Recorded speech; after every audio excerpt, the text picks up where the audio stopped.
Crash Law 24 sponsors GBNews Traffic and Travel Report. This is GB News, Britain's news channel.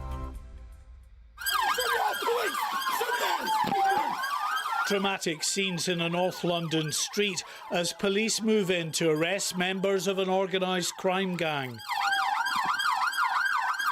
Inside their vehicle, evidence of a multi-million-pound trade in phone theft.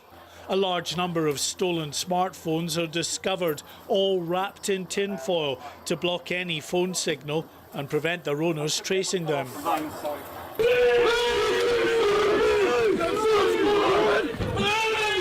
After a year-long investigation, Scotland Yard says it has now dismantled the criminal operation that they believe is responsible for smuggling more than 40,000 stolen smartphones over to China. Officers have now recovered thousands of stolen smartphones as their investigation continues.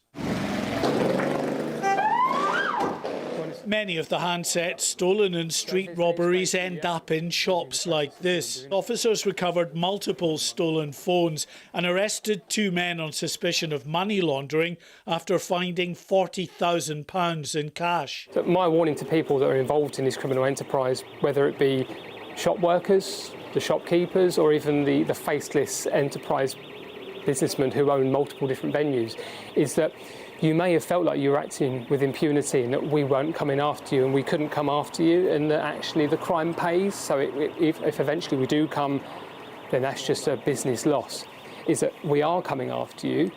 We are going to come and conduct warrants, not just on your business premises, but we will target you at home, we'll target you in your cars. Nowhere is safe to conduct criminal enterprise. GB News, the People's Channel.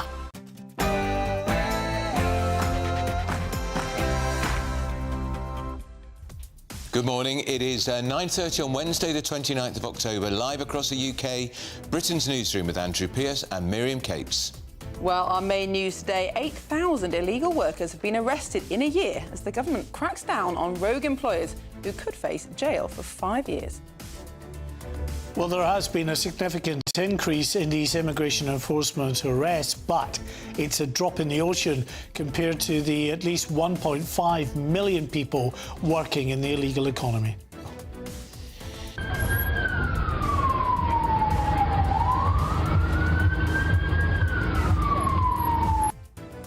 An Afghan national who was understood to have entered the UK illegally on a lorry is arrested after a dog walker, 49-year-old Wayne Broadhurst, was killed in a triple stabbing in West London.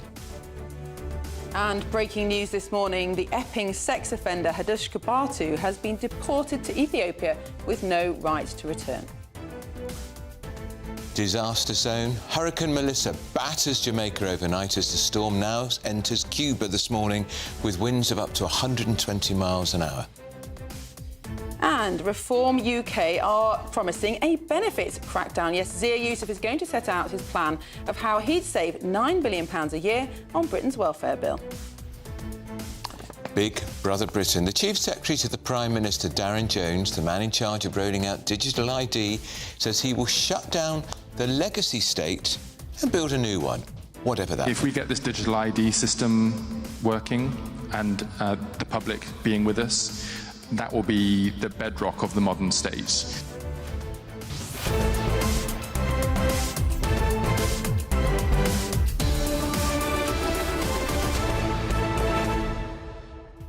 What is the legacy state?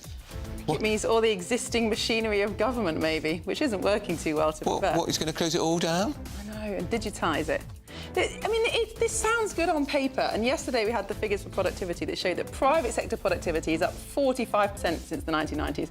Public sector flatlined, despite the invention of the internet. Yeah. So you think, yes, maybe it's a good idea to digitise the state, but then look what happens when overmighty IT systems like the NHS go wrong. It goes wrong, and I don't trust the state with all that information either, because they lose it and they sell it, and the Chinese get their hands on it. And also, what is the point of the digital ID card? Well, indeed. And then yesterday we had Reform saying that they're going to reform Whitehall in a different way, cut down the size of it, not using digital ID. So it's obviously a hot topic at the moment. It's quite hard to get excited about, though. It very is. Now, we'd love to, as always, would like to know what you think. So why don't you send your views and post your comments by visiting gbnews.com/your say. But first, here's your 60-second news update with Tatiana Sanchez.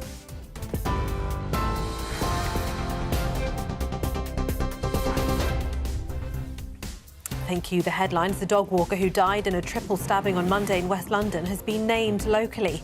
49-year-old Wayne Broadhurst was treated by paramedics but died at the scene. The migrant sex offender Hadush Kabatu has arrived back in Ethiopia after being deported from the UK with no right to return. The Home Secretary Shabana Mahmood has thanked the police and the public for their vigilance. More than 8,000 migrants have been arrested for working illegally in the UK, making it the biggest crackdown since records began. And Jamaica's Prime Minister has declared the country a disaster area after Hurricane Melissa swept through the Caribbean. It's the strongest storm ever recorded there. Entire communities have been left underwater. 500,000 people are without power. Those are the headlines for now. More in half an hour.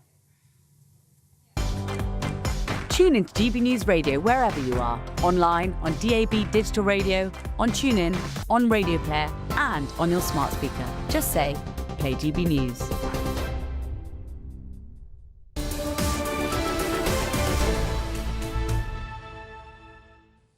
Hello, good morning, welcome. This is Britain's Newsroom. We're live across the United Kingdom on GB News with Andrew Pearce and Miriam Cates.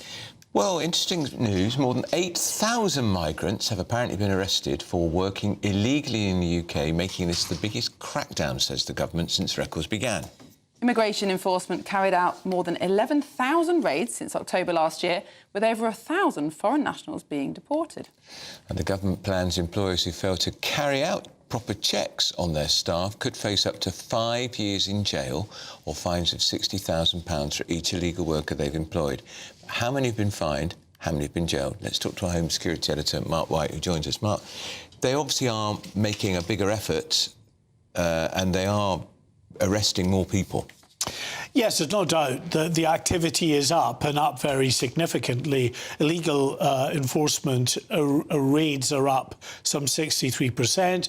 The number of people arrested is up over 50%. As you say, 8,000 that were arrested between October of last year and September of this year, and the penalties have been increased as well, potentially up to 5 years in jail for persistent offenders, of fines of up to £60,000. Now, the fact is, very few, if any, will ever be jailed. They would have to be a very persistent and serious offender to get a jail term, but fines are being issued, that is for sure. But of those 8,000 that were arrested, about 1,000 have been removed from the country. So that just shows you that still lots of those are not being removed or have not been removed yet or are in the process of appealing. Why aren't they all out?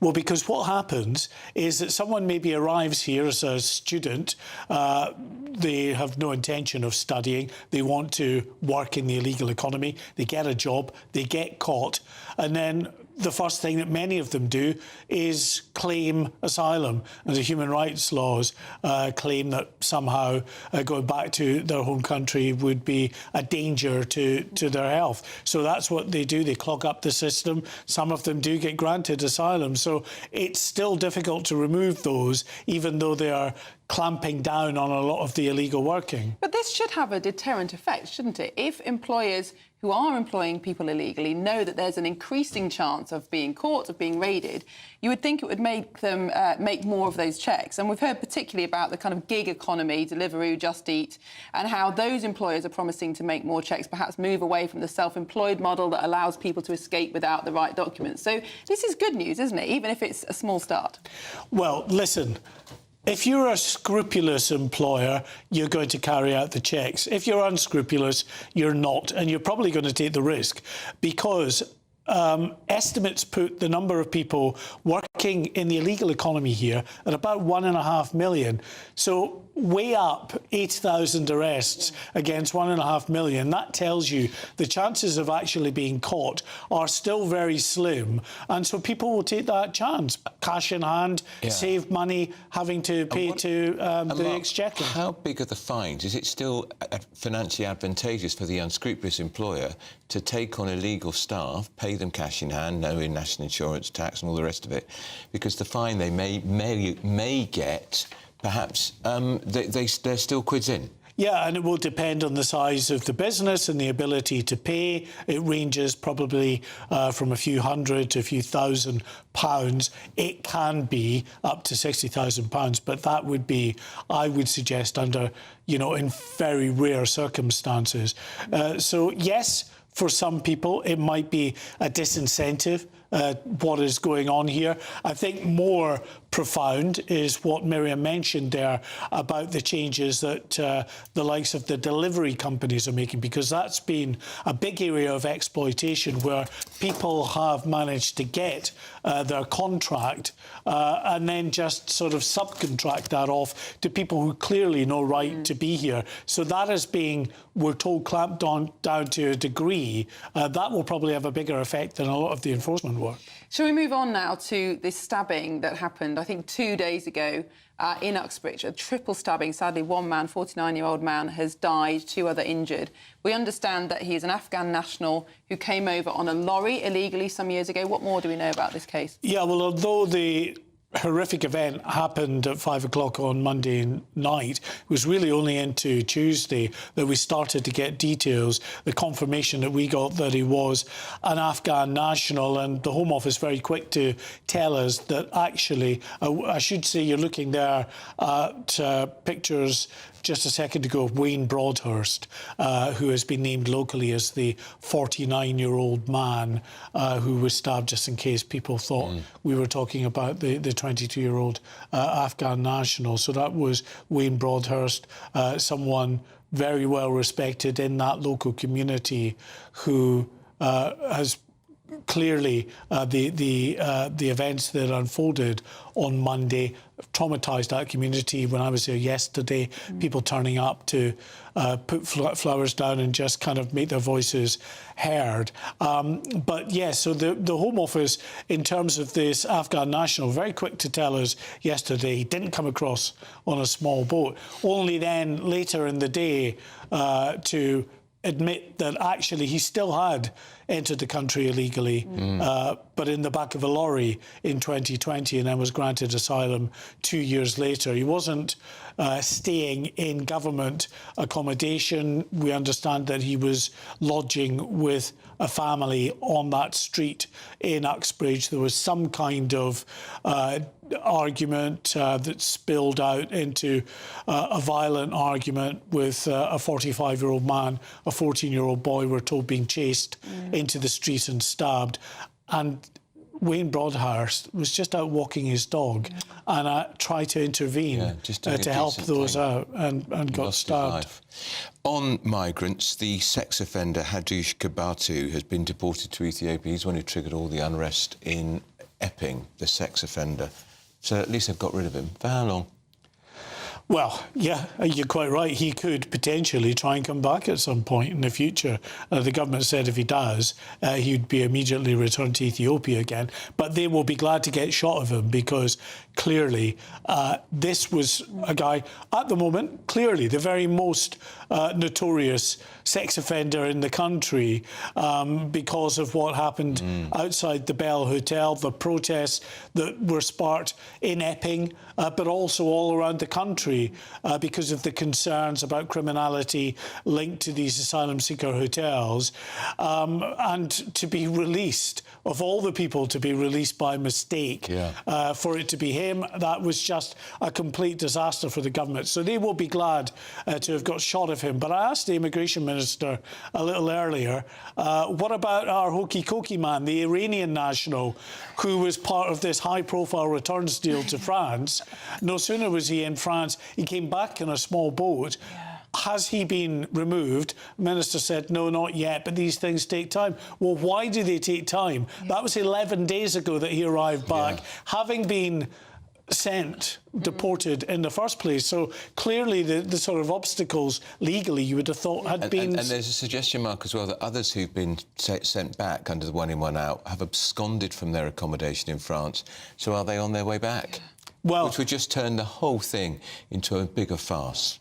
Well, and listen, it's a bit of a distraction, this kind of coming back anyway, because the bigger story here is the fact that thus far, as the government has told us, only 42 people have been sent to France under this returns deal, when more than 11,000 have come across the Channel in that period. The government says this is a deterrent. How is that a deterrent when 42 return and 11,000 come? People smugglers just tell the migrants who might be concerned the chances of you ever being earmarked are just... Exactly like the chances of your factory being raided, etc. It's just too low, isn't it? Yeah, too low to be a deterrent. Yeah. Fascinating. Mark White, thank you very much. We'll see you later on, I'm sure. Well, still ahead, find out why there are warnings from the Welsh valleys that the British diet is apparently killing us. And up next, the Energy Secretary, Ed Miliband, has admitted what some of us always suspected, that wind power is less reliable than he told us. Who'd have thought it? First, if you want somewhere less windy and more sunny, here's the forecast for some of the top European destinations.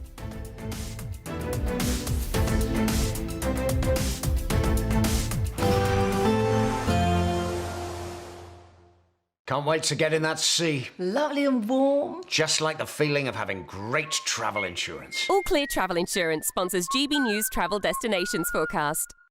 Generally brighter across many areas of Europe this week, though we can't rule out some rain, particularly across southwestern areas of Spain and also parts of Portugal, all down to an area of low pressure just to the west of the UK, swinging in some fronts at times. Also fairly showery across northern areas of Italy. Sardinia too could also see some spells of heavy showers, but elsewhere across the Mediterranean, pushing into Greece, it should be mostly dry and settled with some sunshine. Now there's still some showers in the forecast over the weekend, but otherwise feeling warm in any sunshine. All Clear Travel Insurance sponsors GBNews Travel Destinations Forecast. In the GB Newsroom, we bring you the news as it happens. With our team of dedicated journalists across the UK. We're ready to keep you up to date with what's happening every half an hour, every single day. Bulletins here on GB News. The People's Channel. Britain's news channel. Sir Jacob Rees-Mogg's State of the Nation, Monday to Thursday from 8 p.m. But I saw in that incredible ancient ceremony how it and our traditions held the country together. It wasn't just the proclamation at St James's Palace, it was the wave of them that then spread around the country. It involved all of us, it reminded us who we were, and it galvanised support for the new king. And I thought, this is just incredible. And then I started to think about, actually, all of these things have been arrived at, and our amazing uncodified constitution, which is written down, but in about 400 different places, it's all held together by these rituals and these ceremonies and customs. And even our law is devised that way. And actually, the conclusion I came to is that these things are really important. I think we don't really recognise, we like them, but we don't really recognise how fundamental they are to our reliability, our dependability as a nation, and our ability to cope with change. They celebrate service and duty. They celebrate sacrifice. They are based around, I would say, the values of the nation. And most of them, in fact, I think all of them, are funded not by the public sector. It's not local authority grants doing this, it's local traders. In terms of the local traditions and customs, the madder the better, as far as they're concerned. And I think this points to another element, that the absurd and our sense of humour. It's the only thing we take really seriously in this country. So I think that is fine. But I think we do adapt these traditions. They do modernise. GB News, the People's Channel. Britain was once the envy of the world. But look around. A nation that no longer knows what it is or where it's going. A country that's broken. How do we fix Britain? How do we bring it back? Friday night with Matt Goodwin at 8 p.m, only on GB News. At GB News, we love to hear from you, our loyal community. So drop us a line at gbnews.com/yoursay. There you can talk to each other and also to the presenters live on air. gbnews.com/yoursay, because GB News is your channel, Britain's news channel. So my friend is blowing in the wind. The answer is blowing in the wind. By 2030, with Labour, we'll have clean power powering every community. Well, that's the Energy Secretary, Ed Miliband, who has now admitted that wind power is less reliable than he said. Drastically cut forecast the amount of electricity it expects wind farms to generate, which is a serious blow to the credibility of the government's net zero plans. Well, Andrew Montford, who is the director of Net Zero Watch, joins us now. Andrew, good morning. Thank you for joining us on the show. Now, you suspected this all along. In fact, you've been warning for some time that wind power isn't nearly such the reliable and efficient generator of energy that the government claims. Yeah, we've been on the case of the Energy Department now for a number of years. Essentially, back in about 2017, the Energy Department turned around and suddenly said, oh, in future, wind farms are going to produce 50% more output than they have done previously. And we said a lot of nonsense. And we've been campaigning ever since to get them to fix it. I mean, we've had questions asked in Parliament. Lord Frost, who's a director of Net Zero Watch, asked questions in Parliament about it, and they tried to blank us. Dame Andrea Jenkins, who was previously a director of Net Zero Watch, also asked questions in Parliament, and they blanked her too. We've written to the permanent secretary, and he's blanked us. And now, finally, they've admitted that we're right. I think this may have been prompted by my writing a few weeks back to the National Audit Office, and I said the Energy Department's annual report, their financial accounts are materially misstated. And I think now they are going to have to correct those accounts because of this. But there's a bigger problem because of these overinflated estimates of how much power we're going to get from wind farms.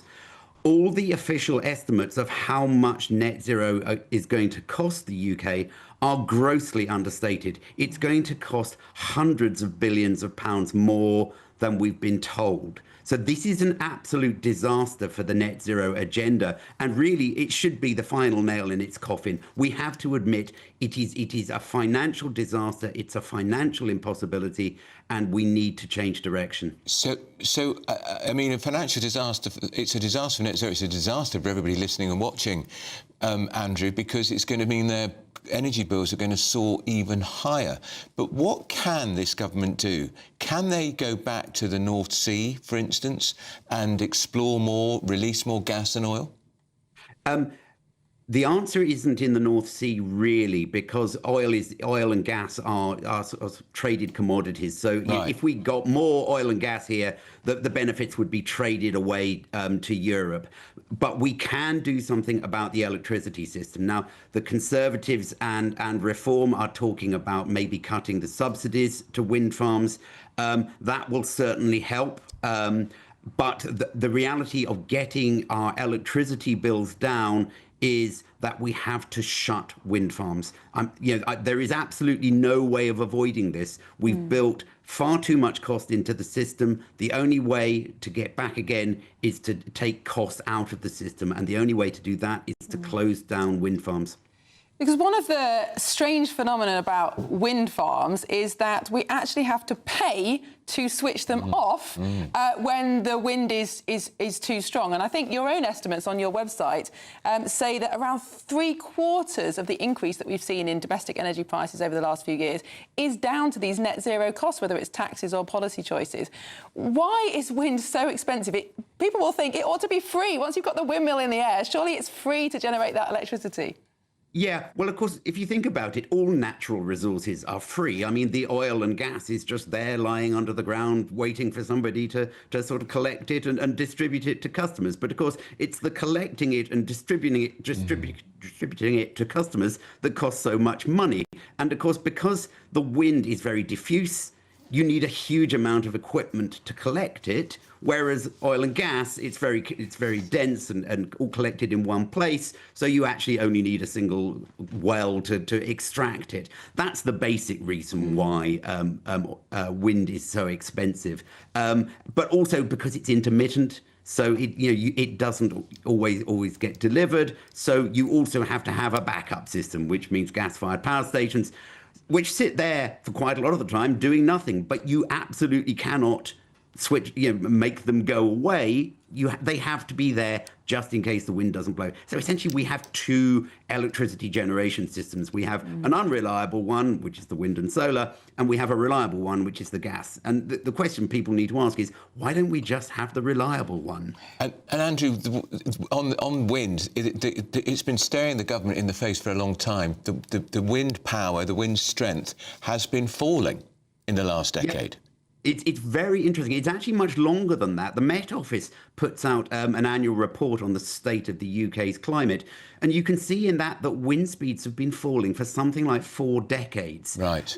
Now, whether this is something, this could just be a coincidental trend. Maybe it's something to do with human-induced global warming, and that's just going to lead to lower wind speeds in the long term. I know of some scientists who suggest that is the case, in which case tying ourselves to wind is even dafter, isn't it? I mean, we have the sensible way of looking at this is, what are the costs, what are the benefits? It is clear now that the costs of net zero vastly outweigh the benefits, i.e. it's going to be worse than global warming. So it would actually be better for us to just say, forget wind and solar and let global warming do its worst. Because Andrew Mumford, we're going to have to leave it there, but thank you so much for joining us this morning. Don't go away. We've got reforms plans to set out £9 billion of welfare savings. Don't miss it. This is Britain's Newsroom, your favourite morning show on GB News.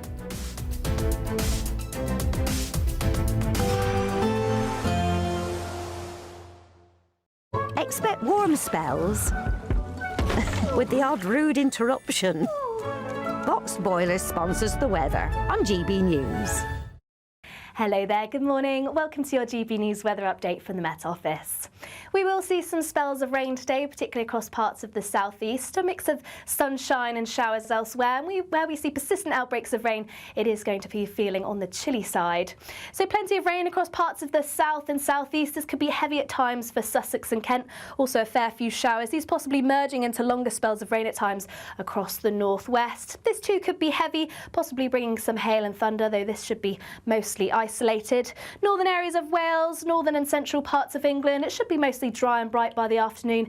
We may even see some sunshine, but it is going to be feeling chilly. Temperatures just below average in some areas, and where we see the cloud and rain linger on, particularly across southeastern areas, that's where it's going to feel chilly still. But across central areas, there could be some clear skies, so temperatures dipping away as soon as the sun goes down. Still plenty of showers across Northern Ireland, northern parts of England, through into the Scottish borders as well. These could still be heavy, and also northern areas of Scotland will see a fair few scattered showers even as we progress into the evening.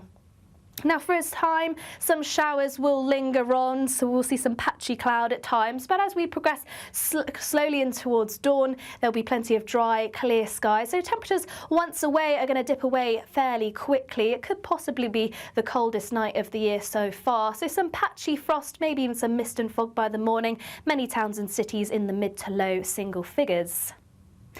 So a chilly start, some mist and fog in places, though dry and bright for many areas. Light winds, though we'll soon see the winds pick up from the west as this next band of rain starts to push through, bringing in some outbreaks of rain, particularly across Northern Ireland and some western coasts. This rain heavy at times, and it could turn quite blustery too, but the best of the brightness across many eastern areas, still similar temperatures, so feeling chilly for this time of year, highs of around 13 to 14 degrees Celsius.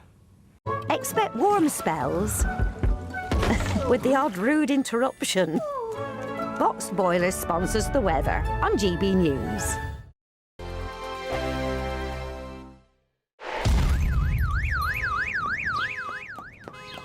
Crash Law 24 sponsors GB News Traffic and Travel Report.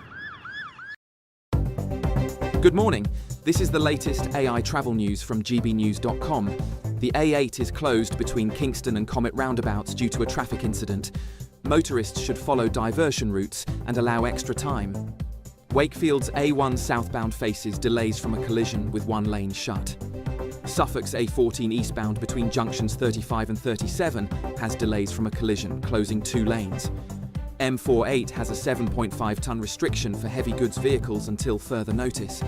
And on the trains, expect disruptions on Chiltern Railways between Smethwick-Galton Bridge and Stourbridge Junction, and on the Elizabeth line between Shenfield and Romford. For more travel news, go to gbnews.com. Crash Law 24 sponsors GB News Traffic and Travel Report.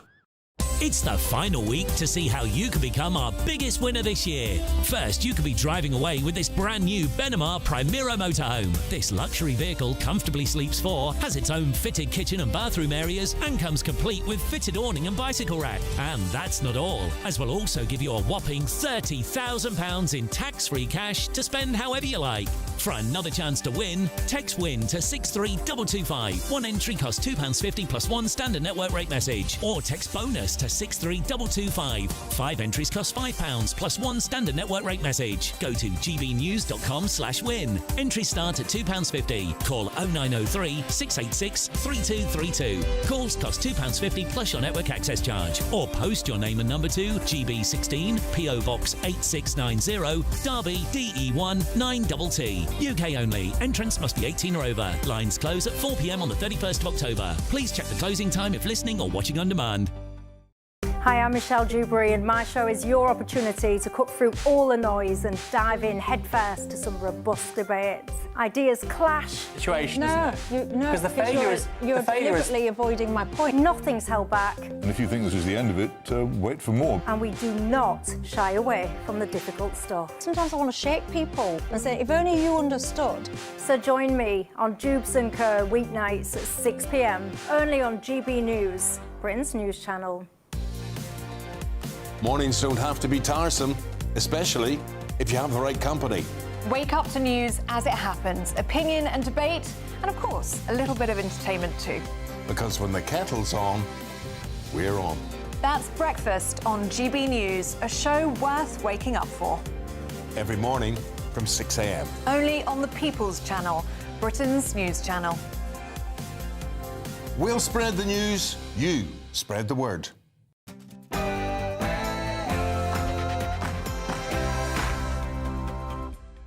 Good morning, it's 10 o'clock on Wednesday the 29th of October. We're live across the United Kingdom. This is Britain's Newsroom with Andrew Pearce and Miriam Cates. 8,000 illegal workers have been arrested in 1 year as the government cracks down on rogue employers. They say they could face jail for 5 years. And breaking news this morning, the Epping sex offender Hadush Kabatu has been deported to Ethiopia with no right to return.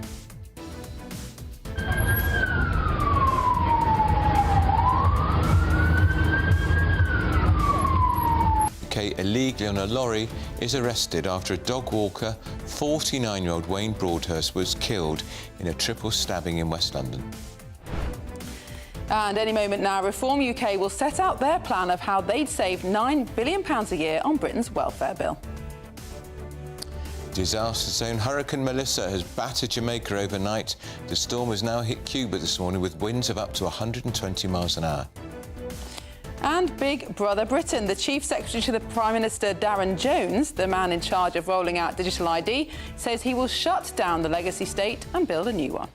If we get this digital ID system working and the public being with us, that will be the bedrock of the modern state. Bad news if you're off to Oxford this morning. There's now a £5 congestion charge to anyone driving into the city.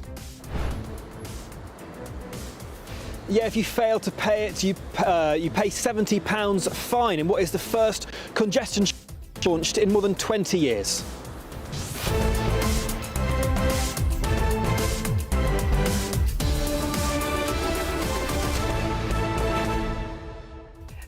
Andrew, I was looking at the figures on congestion charges this morning, and actually when it was first introduced in London, it did cut traffic in the city centre by 30%, which you could argue in London is actually quite a good thing because it's so ridiculously slow to get around. But not sure if it's a good idea in other towns and cities. Surely it just cuts down the business to shops in the city centre. Yeah, and of course London, you've got not only have you got the congestion charge, you've got the ultra-low emission zone charge on older cars. The £5 charge in Oxford, I predict, will not stay at £5. It will creep up, and other towns and cities will do it because they say it's all about conservation and the environment. It's a revenue raiser. I'm sure that's true. And in Sheffield, where I used to live there, they introduced a clean air zone, and you had to have a particular type of van or particular type of car in order to escape this fine.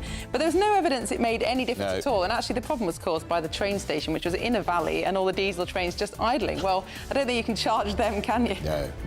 Well, we'd like to know what you think. Send your views, post your comments by visiting gbnews.com/your say. But first, here's the news with Tatiana Sanchez.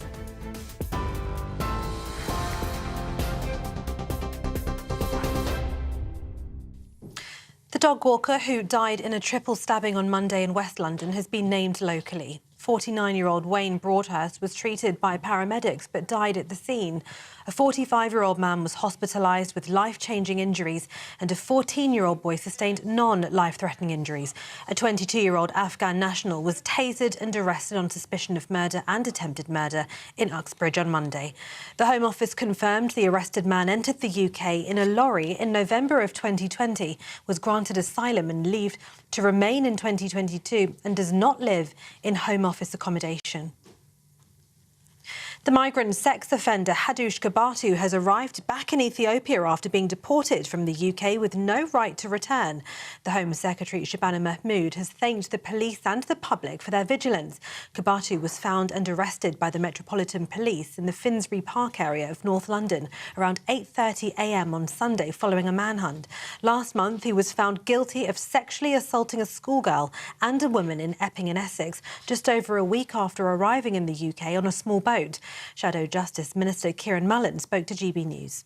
Should never have been here in the first place, and that we need to deliver a clear plan that we've got to just deport these people within a week when they arrive to a safe third country or their country of origin. This vile offender, and as the Home Secretary described him, a vile criminal, was responsible for committing sexual assault offences. And at the very day that the government is saying that they're glad that this person is out of the country and off our streets, they will be legislating to enable more than 2/3 of the people who are sent to prison for sexual assault to get out of prison earlier. That is a disgrace. That is a betrayal of victims of offences just like the ones he committed, and many, many more, I'm afraid. And so the government is speaking out of both sides of its face. Border Security Minister Alex Norris says the government is resolute in deporting people who commit crimes in the UK. Commit a crime that gives you that means you get a sentence, a custodial sentence of a year.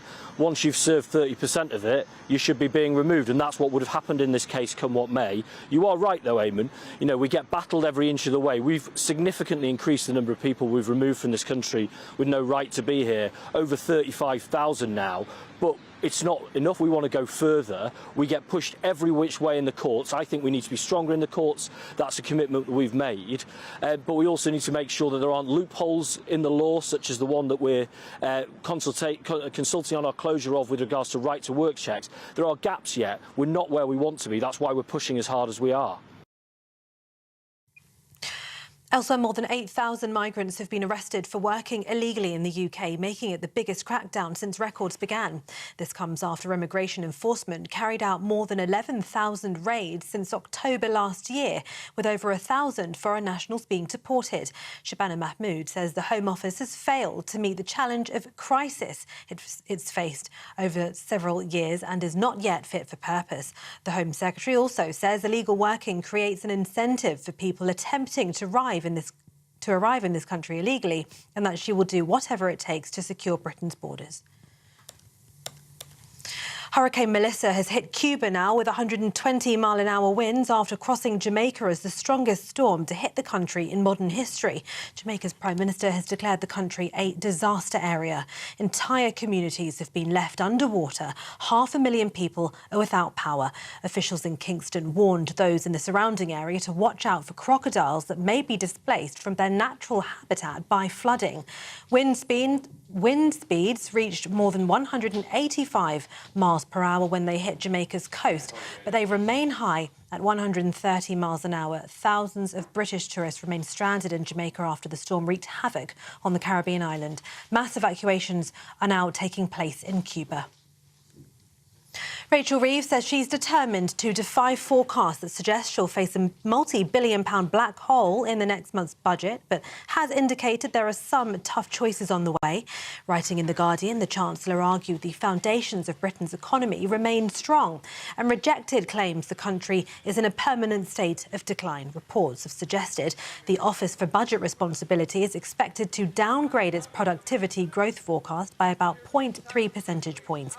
That means the Treasury will take in less tax than expected over the coming years, and this could leave a gap of up to £40 billion in the country's finances. Ms Reeves wrote she would not preempt these forecasts, and her job, she says, is not to re-litigate the past or let past mistakes determine our future. And at least 33 Palestinians were killed in a wave of Israeli strikes in Gaza last night. The Hamas-run civil defence agency and hospitals say Israel carried out the strikes in response to what it said were violations by Hamas of the US-brokered ceasefire deal. Israel's defence minister accused Hamas of an attack in southern Gaza that killed an Israeli soldier yesterday and of breaching the terms on returning deceased hostages' bodies.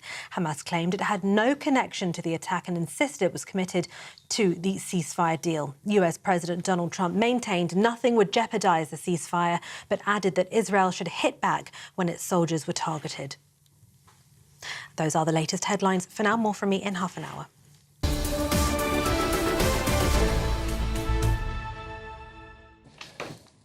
Hello, welcome back. This is Britain's Newsroom. We're live across the United Kingdom on GB News with Andrew Pearce and Miriam Cates, reunited after a few days of annual leave. And we are looking forward to that Reform press conference coming up very shortly. They are going to outline some of their big hitters, how they are. In fact, we can cross there now because it's begun. This is Zia Yusuf, who is their head of policy. Working is the enormous accumulation and growth in PIP payments in this country. Now, Reform will have sweeping welfare reforms that we will announce in the coming months and years. And you can expect a Nigel Farage prime ministership to transform welfare in this country. We're starting by announcing something today with regards to PIP, which staggeringly now accounts for 1% of UK GDP. Not UK public spending, 1% of GDP is being spent on PIP. We are betraying our young people. We'll talk more about that. The caseload, new claimants for under 25s in this country on PIP have tripled in 5 years. So we are betraying our young people. Reassessments are basically not happening anymore. So these young people are being labelled, they're being basically tossed onto a scrap heap for the rest of their lives. There's nothing about that we are remotely willing to accept. So we have some solutions to these problems, which we want to talk about today. Before that, I'm going to hand over to Lee Anderson.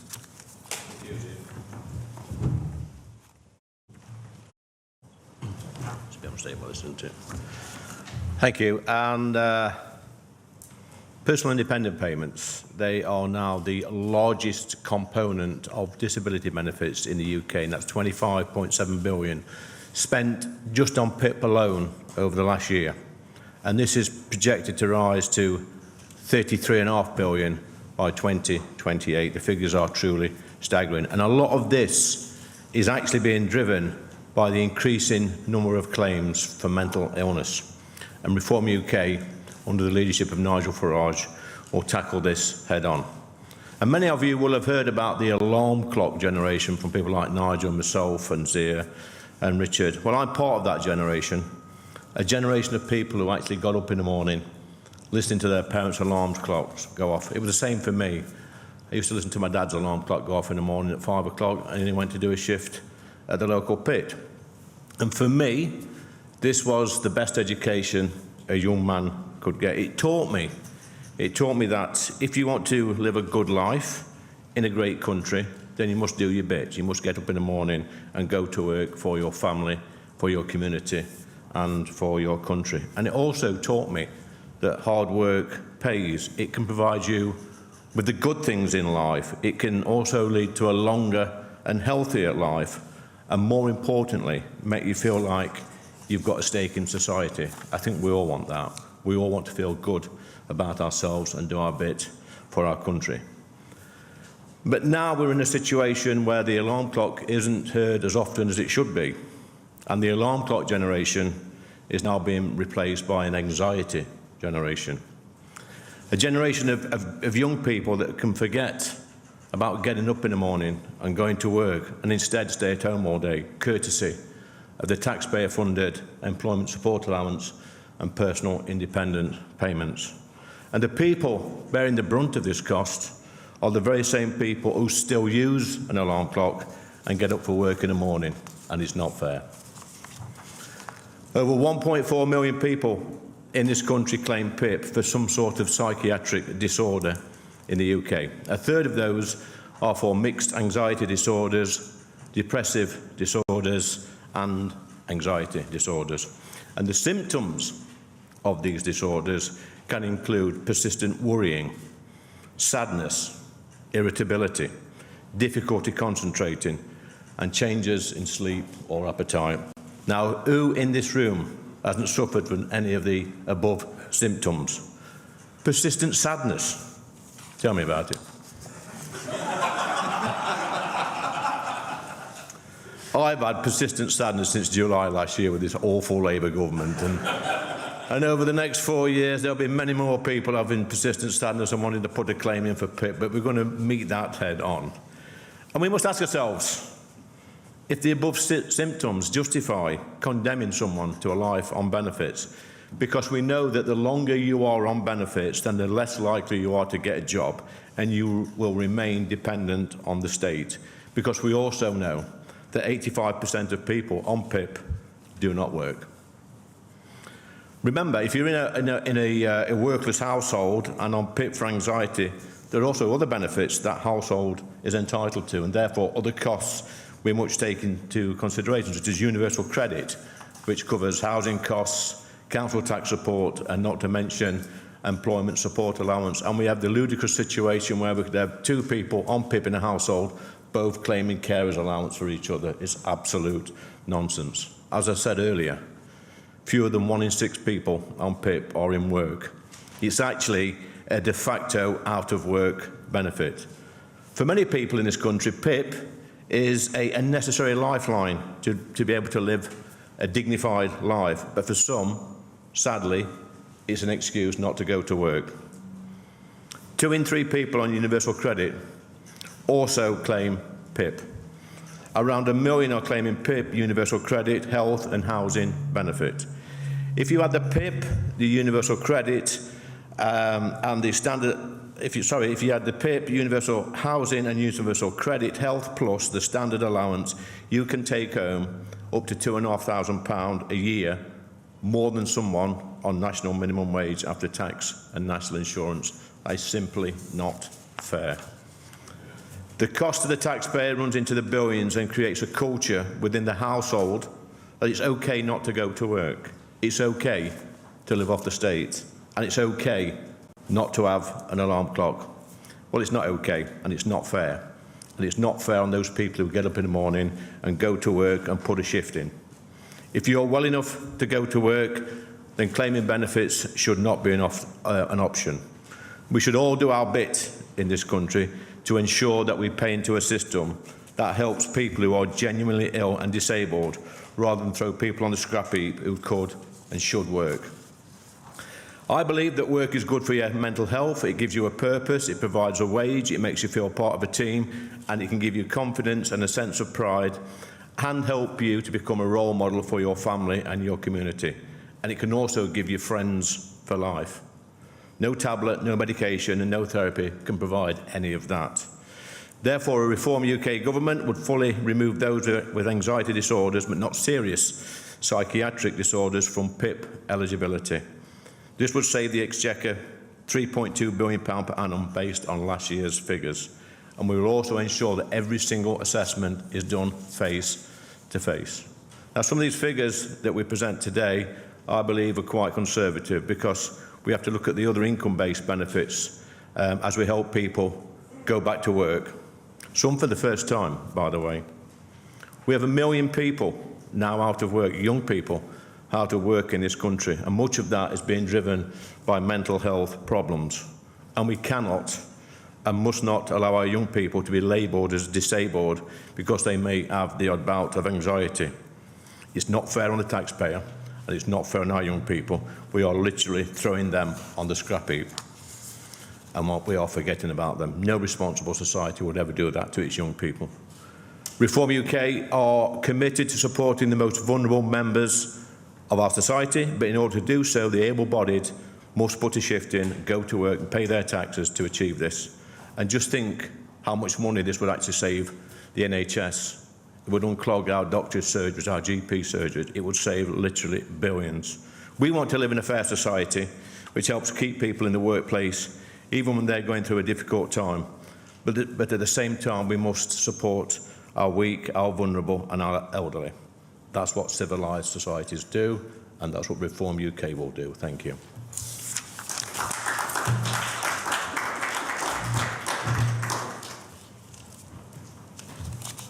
Thanks very much, Lee. So look, as Lee has pointed out, there are no doubt many people in this country who do have disabilities and do need assistance from the taxpayer. Our proposals continue to protect those people and ensure that they continue to receive those payments. But we have to again look at the extraordinary growth in PIP claims, which are now up to 1,300 per day. That is up from 500 per day in 2019. And one of the points that I want to make about the savings as a result of our proposals is these get bigger and bigger and bigger as you go out, because frankly, like many of the problems that ail this country, the problem compounds and compounds the further one goes out.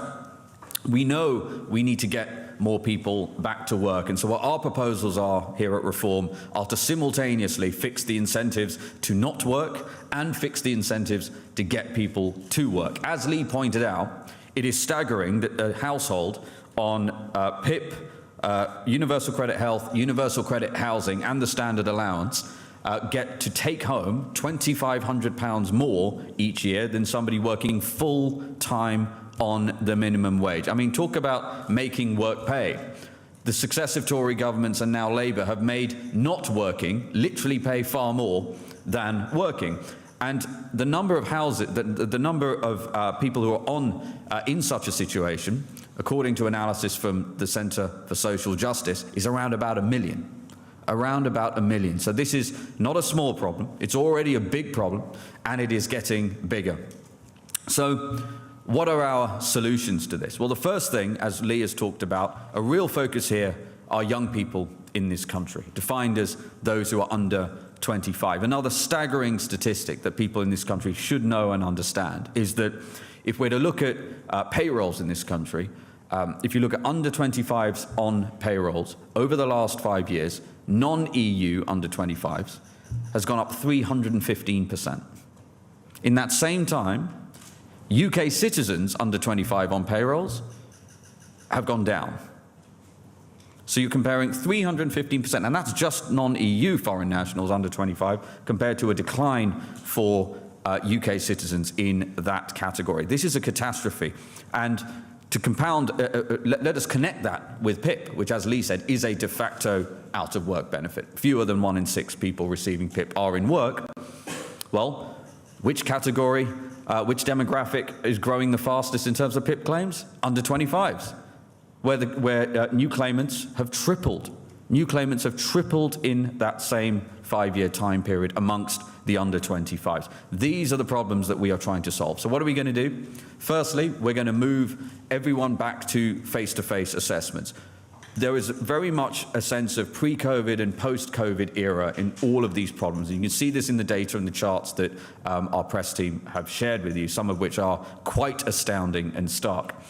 Pre-COVID, the vast majority of assessments for PIP were face-to-face. That was perfectly normal and perfectly standard. Post-COVID, it completely inverted. Almost all of those assessments moved to remote. Now, that was understandable during the period of COVID itself. But here's the thing, unlike many countries around the world who've done this properly, that hasn't changed. Almost all of the assessments remain remote.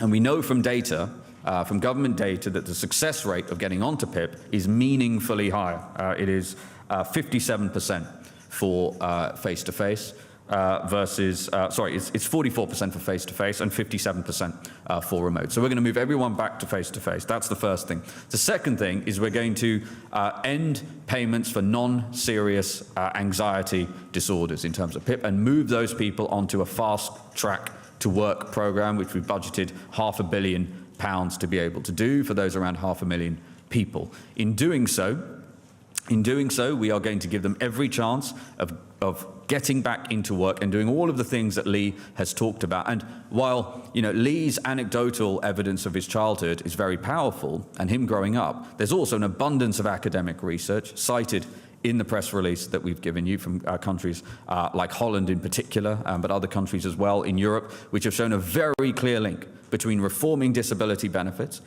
getting people back to work programs, and far superior life outcomes for everybody involved. This is a win-win on every front.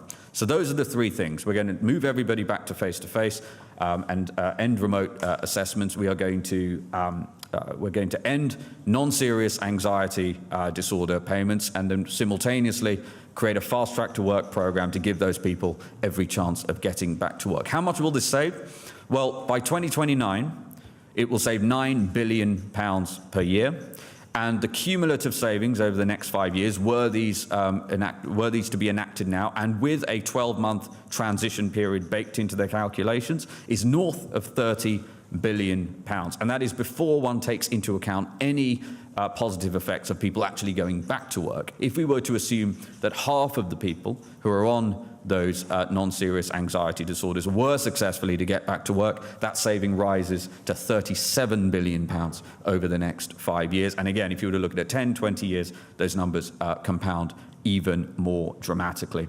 So that is what Reform is proposing. This will have a dramatic effect on the curve of growth on the welfare bill generally, which is obviously an enormous amount of money. It helps our young people get back into work. And I want to stress this too, that Nigel has already announced that when he's Prime Minister, we will of course end welfare payments to foreign nationals writ large. That is something we're doing. So this is, I just want to be crystal clear, on top of that. We know, we've said this before, we make no apology, Britain has sadly become a food bank for the world. A lot of the data around the cost of foreign nationals on welfare is hidden. The government doesn't disclose it. We do have some information, for example, on universal credit, and that is already staggering. So these are our proposals. We're proud to present them, and we'll take your questions. Thank you.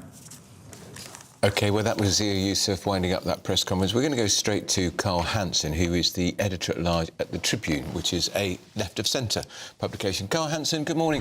That seemed rather sensible. It can't be right, surely, can it, that somebody can be earning £2,500 more per year on PIP than benefits than somebody working full-time on the living wage? I would say that points to just how low wages are in this country. But to the point you made about this sounding sensible, to my ears, I don't think any of that stacked up. The idea that £9 billion a year can be saved from the benefits bill by targeting anxiety claimants doesn't make sense. If you think back to earlier this year, Labour wanted to save just half of that, with proposals that were going to take away support from people that were too disabled to wash and dress themselves.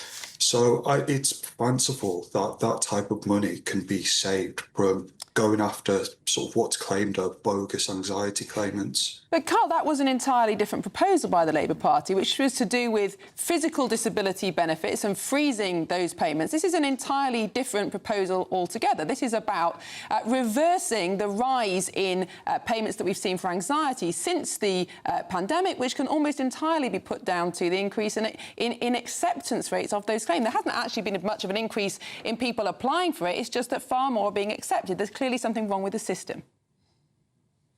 I'm not defending the system as it is, but I believe that if there was such a low-hanging fruit, that the Labour Party would have gone after that rather than people who have, severe physical disabilities. So I don't buy what was just proposed in that press conference there, and I think it's probably masking a much more malevolent agenda to cut away at the welfare state. But why is that a malevolent agenda when ordinary working people are paying record amount of taxes to fund people who aren't working? Well, I'm not here saying that a high benefits bill is a good thing and it shouldn't be tackled. I'm saying that the proposals contained in what Reform have come out with today won't solve that problem. You know as well as I do that high numbers of welfare claims are often the cause of deeper economic woes. That's why they're so much higher in our post-industrial regions, where employment's terrible, housing is poor, and in a way, successive governments have used welfare to mask these deeper economic issues, but just pulling the rug from underneath people without providing the investment in public services and the type of support they need to get back into work won't solve the problem. But there's a rather compelling case, I thought, made by Leanne, who said if you are in work, it's actually often better for you, particularly if you are suffering from anxiety and other loneliness issues. Isn't the best place to be back at work, and that therefore we shouldn't make the benefit system more attractive to them to stay at home?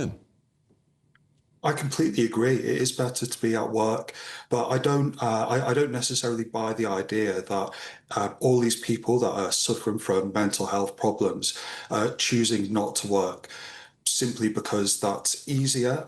As I said, often there are sort of deeper lying, broader causes, and simply removing that support won't solve those problems. You need to ask why it is that benefit claimants are so much more common in areas of the country where the economy is in the toilet. Let's deal with that, because you are absolutely right that after deindustrialisation in the 70s and 80s, what we would now call the post-industrial areas, the North, the Midlands, saw a massive rise in unemployment benefit and other health-related benefits. That's absolutely true, and it is true that successive governments offshored our manufacturing and plugged the gaps with the benefit system. I think we can probably agree on that. But this is not about that. This is about mental health claims, which have rocketed in the last few years, partly as a result of culture change, people wanting to talk about these things more and therefore being willing to claim them, but also, frankly, about abuse of the system, because it is now so easy to abuse the system. You can't fake a broken leg. You absolutely can fake being too anxious to go to work. And it seems to me that people on the left just don't believe that anybody would ever try to fake a claim, and yet that's just human nature, isn't it? I know people that have made false claims. I'm sure most people do. So surely we need to disincentivise that then. Well, yes. So the number of claimants for anxiety disorders has doubled in the past 5 years. I don't think many people think that anxiety has legitimately doubled in the country in that time. So there is a problem there. But an issue with what Reform are outlining is they don't have a clear proposal or definition of what a serious anxiety disorder is. So if you don't have that definition, how do you know that they're not going to simply be removing support from people who do genuinely need it, because they can be really debilitating? They can't carry on like they are, can they? We can't carry on like this. I agree, but I think you need to have a proposal that deals with the wider social and economic issues. You need investment in public services, a real industrial strategy that gives people a pathway to good and secure work. If you do those types of things, I think you would really see that benefit bill come down. Instead, Reform are talking about slashing public spending by £150 billion a year and removing the rug from people at the same time. I think that will just cause rocketing homelessness and other social problems, which will have a cost of their own.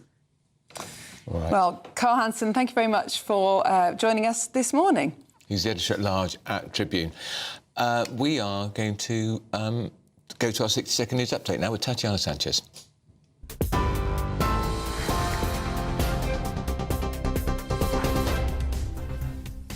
Andrew, thank you. The headlines. The dog walker who died in a triple stabbing on Monday in West London has been named locally. 49-year-old Wayne Broadhurst was treated by paramedics but died at the scene. The migrant sex offender Hadush Kabatu has arrived back in Ethiopia after being deported from the UK with no right to return.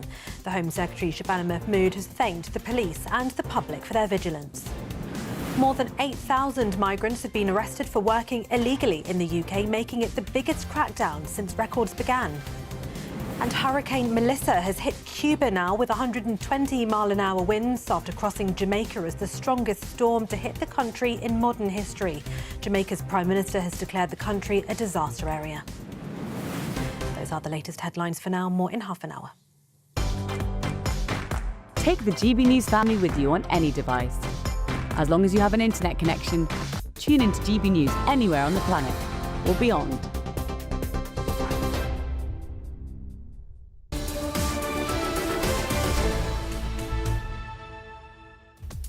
And up next, we'll be telling you about the migrant sex offender Hadush Kabatu, who's been sent back to Ethiopia with no right to return, to which I say, thank goodness for that. You're watching Britain's Newsroom on GB News.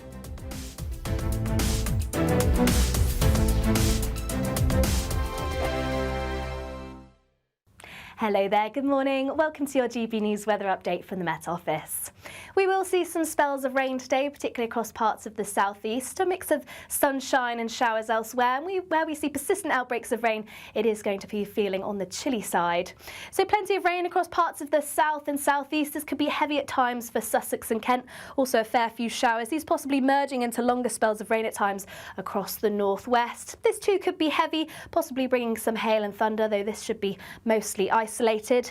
Northern areas of Wales, northern and central parts of England, it should be mostly dry and bright by the afternoon. We may even see some sunshine, but it is going to be feeling chilly. Temperatures just below average in some areas, and where we see the cloud and rain linger on, particularly across southeastern areas, that's where it's going to feel chilly still. But across central areas, there could be some clear skies, so temperatures dipping away as soon as the sun goes down. Still plenty of showers across Northern Ireland, northern parts of England, through into the Scottish borders as well. These could still be heavy, and also northern areas of Scotland will see a fair few scattered showers even as we progress into the evening.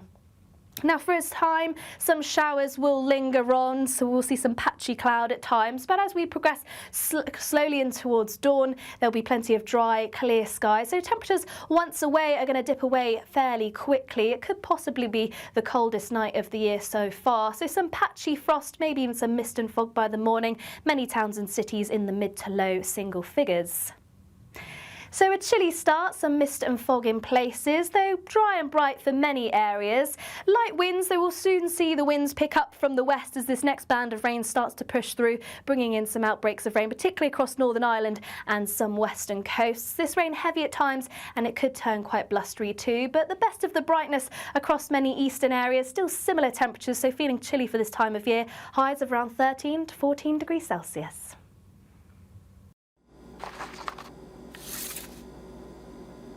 Crash Law 24 sponsors GB News Traffic and Travel Report. Good morning, this is the latest AI travel news from GBNews.com. There is no access to the M8 eastbound at Junction 8 due to roadworks. Motorists should follow local diversions, allowing extra journey time. In Nottinghamshire, drivers on the A52 westbound between the A46 and A6011 junction face a 20-minute congestion delay. A broken down vehicle impacts traffic on the A3 northbound between the A3M and A272 Petersfield South junctions, with one lane closed. Please expect delays and plan accordingly. And on the trains, there are disruptions on the Elizabeth line and Greater Anglia between Shenfield and Romford. For more travel news, go to gbnews.com. Crash Law 24 sponsors GB News Traffic and Travel Report.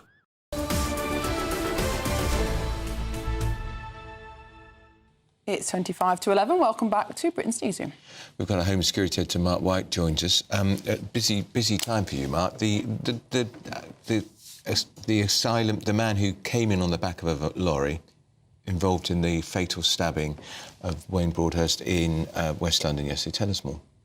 Well, yes, I mean, in terms of Wayne Broadhurst, he's not been officially named by the Metropolitan Police yet, but has been named by local residents who knew this man well. And you can see the images there of Wayne Broadhurst. He'd been out walking his dog in that local area, well known to local people and very well respected and liked. They said he was a gentleman, a sweet guy, who had tried to intervene when he saw the sight of two people, a 14-year-old boy and a 45-year-old man, being chased around by allegedly the suspect, a 22-year-old Afghan national. Those two, the 14-year-old boy and a 45-year-old, of course, were subsequently stabbed. And we know that Mr. Broadhurst was stabbed and died of his injuries, stabbed multiple times as well. Now, we first understood that the Afghan gentleman did not come over on a small boat, but it became clear very soon that he came over on a lorry. And we've always forgotten about these lorry crossings, haven't we, in the last few years? The focus has been so much on the small boat crossings, but they're still going on, aren't they? Yeah, I mean, I've certainly not forgotten about it. I was over there last year and we were filming in a few lorry parks, and we saw migrant after migrant trying to get into the backs of lorries. It's still an issue. So last year alone, some 5,000 clandestines, they call them, were discovered at the French ports trying to get across to the UK because of checks that were carried out by Border Force staff there. Now, the thing is, you only know what you know. And unless you check and find them, then you don't know actually how many people have come across on a lorry. Occasionally we get reports of people in the backs of lorries that have, you know, the lorries pulled into a filling station on the M6 and they've scarpered out of that lorry and then maybe being caught by the police. But a lot of the time you just don't know. So actually how many people are coming across this route, probably significantly higher than the 5,000 that were discovered. And the thing about being discovered anyway is the French police never lock them up or deport them or anything like that. They're just simply allowed back out, and they just try time and time and time again until they eventually get through on this route. And of course, the lorry, they don't have to pay because they're just hitching, they're stowaways. Yes, there's two ways that it operates. You can pay a people smuggler and they will sometimes be in cahoots with a driver, be it a car, caravan, a lorry, and they can smuggle you across that way. Or you can do, as lots of the migrants do, just you know, chance it yourself to see whether you can get through. And as I say, you often have to try lots of times before you eventually get through. This was a chosen route for people coming across the channel until the small boats crisis. And what I find interesting is, you know, there's a lot of talk about how it was Brexit that caused the small boat crisis. Absolute stuffing nonsense. It was under Theresa May when she gave many, many millions of pounds to France, sound familiar? Yeah. To boost security around the port of Calais because of all of the migrants who were coming on lorries at that time. And it really was beefed up, and they were doing... The vast majority of lorries going through there were getting checked with carbon dioxide probes and things like that to check for people in the back of lorries. And that really diminished the numbers coming across for a while. And that's why they switched to using a boat. And then, of course, proof of concept, the boat started to work. More people decided to go that way to get across. And the number of checks on the lorries is kind of reduced a bit from what it was when this was peak crisis. So it's still an issue, and a very sizable issue. And ironic, isn't it, that lorry drivers can be fined so much money if they are caught with a stowaway, and yet our own RNLI, our own Border Force, actually escort people across the channel.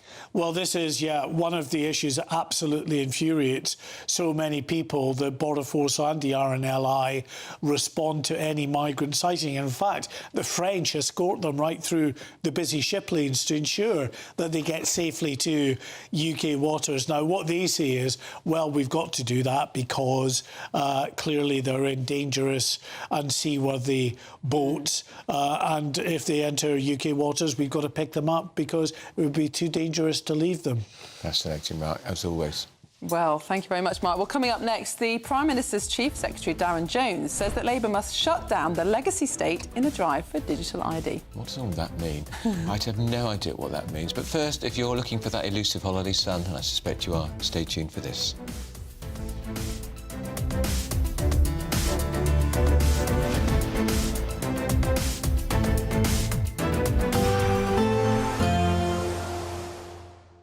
I forecast a perfect holiday in the sun. Weather looking good then? For sure, and no worries about our travel insurance. All Clear Travel Insurance sponsors GB News Travel Destinations forecast.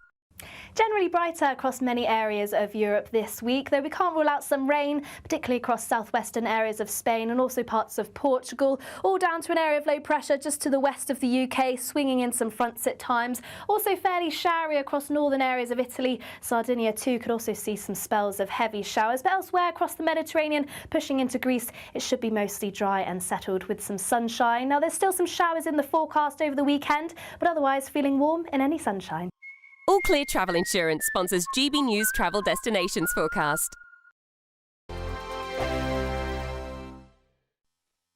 You want to know what's really going on in the corridors of power? Labour don't know what to do with you half the time, and that makes you quite lethal in the chamber. Get behind the headlines with Chopper's Political Podcast. Join me, Christopher Hope, as I sit down with the great and the good of British politics. We'll see where this ruling takes us. These are the stories shaping our nation. Chopper's Political Podcast, available now on all platforms. Listen in and stay ahead. Join me, Nana Akwe, for an informative, interactive news programme with a difference. It's fun. No, you didn't say that, Dave. I'm so surprised. I think there's an element of truth to that. Join me from 3 p.m. every weekend, only on GB News, Britain's news channel. Decisions made in Washington aren't just shaping America, they're shaping Britain too. From migration to global security, from crime to health. Whatever happens in the White House today will be felt in your town or city tomorrow. That's why The Late Show is live from Washington, D.C. Cutting through the politics to show you what it all means for Britain. The Late Show live every night at midnight. Only on GB News, Britain's news channel. At GB News, we love to hear from you, our loyal community. So drop us a line at gbnews.com/yoursay. There you can talk to each other and also to the presenters live on air. gbnews.com/yoursay, because GB News is your channel, Britain's news channel. Hi, I'm Michelle Dewberry, and my show is your opportunity to cut through all the noise and dive in headfirst to some robust debates. Ideas clash. Situation, Because you're deliberately avoiding my point. Nothing's held back. And if you think this is the end of it, wait for more. And we do not shy away from the difficult stuff. Sometimes I want to shake people and say, if only you understood. So join me on Jubes and Kerr weeknights at 6 p.m, only on GB News, Britain's news channel. Mornings don't have to be tiresome, especially if you have the right company. Wake up to news as it happens, opinion and debate, and of course, a little bit of entertainment too. Because when the kettle's on, we're on. That's Breakfast on GB News, a show worth waking up for. Every morning from 6 a.m. Only on the People's Channel, Britain's news channel. We'll spread the news, you spread the word. Britain was once the envy of the world, but look around. A nation that no longer knows what it is or where it's going. A country that's broken. How do we fix Britain? How do we bring it back? Friday night with Matt Goodwin at 8 p.m, only on GB News.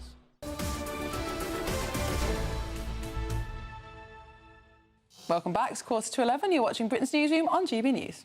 We're joined by the former Labour MP Stephen Pound and broadcasting journalist Mike Parry in the studio, our very own Statler and Waldorf. She was a legend, wasn't she? Oh, absolutely. Absolutely. You're talking about Prunella Scales, of course, and I have to say, she's on every front, when the news came through yesterday morning, I was heartbroken. Yeah. One of my favourite programmes of all time is Fawlty Towers. Yeah. The reason it's so brilliant is they only ever made 12 episodes of it, do you know what I mean? And they wouldn't bring it back, and they wouldn't do it again. And the sheer chemistry between John Cleese and Prunella Scales as Basil Fawlty and his wife in this crumbling hotel in Torquay. In Torquay. I know. Legendary. I know. Basil. I tell you what, I was actually, pretty upset for a couple of reasons. Firstly, Timothy West and she were a marvellous partnership. And they were also the great Labour activist down in Streatham, and I've been to many, many meetings with her. I won't hold that against her. Yeah, well, no, I think it actually adds lustre to the cluster. I think she was a marvellous, but what a very, very great actor she was. Yeah. And you look at some of the an actress, Stephen. She would not want to be called an actor. Well, exactly. That's how she described herself. I doubt that. Yeah, well, we describe her as an actress. Yeah. Anyway, but the point is, they died so close to each other. Because this was an absolute part, like Iris Murdoch is with other cases like this of people who are It's broken heart syndrome, isn't it? Well, is it? I mean, can a heart be broken? So. The evidence would tend to suggest it can. Well, you would. When you lose the will to live, literally, it happened a little bit to my old mum. You sort of don't eat properly, you know what I mean? And you sort of go to bed earlier and earlier. And about 10 years ago, I was at Chichester railway station, and Timothy West had been appearing at Chichester Theatre. She'd obviously been down to see him. And as the train came into London, they gave each other the biggest kiss ever. It was so fabulous. They were like a couple of young lovers. It was really very moving. Is that incredible? But what Mike was saying there, actually, I mean, my wife spent many, many years working at the Marsden, working in the cancer hospital, and she said when the patients used to come in there, you could tell very often there was someone who'd just given up. Yes, they had no will to live. Equally, there were some people who are going to rage against the dying of the night, and against all odds they survive. And I don't know whether you can actually quantify that, but I think the reality is there is such a thing as dying of a broken heart. Oh, I'm sure there is. It's about medicine would say no. Exactly. But he was a fantastic actor, brilliant Shakespearean actor. Indeed. Their son is a brilliant actor. Great Henry VIII. Absolutely. And getting back to the programme, by the way, just look at the genii who were in there. So you've got Basil Fawlty, you've got Sybil. Andrew Sachs. Yeah, but then I was going to talk about Connie Booth. Now, Connie Booth was not only a brilliant actress who invented a great role for herself, but she wrote it with John Cleese. She was a genius. A genius scriptwriter. And then, of course, as you quite rightly said, Manuel, I am from Barcelona. So don't mention the war. There's a stage version, and actually they've done it very well. I know. Yeah. Surprisingly. It's really good. It's funny, and they've captured it. And the guy who plays the old colonel is that guy who was a 1980s dreamboat, the actor Paul Nicholas. Remember Paul? Oh, of course I do. Of course. He was a pop singer and an actor. He was in curly, bubbly hair. He was in the coffee adverts. That's right. And Fawlty Towers has become the stuff of legend, hasn't it? Without... If you go anywhere that's not quite up to spec, you do say, it's a bit like Fawlty Towers. It's astonishing. The papers arrived, Fawlty. The papers arrived. That's right. The major. It was a wonderful thing, but I think she's back reunited with him. Yes, well, I totally agree. Also, I don't know if any of you did follow their last programme on this on the canals, it was so moving I couldn't watch it in the end.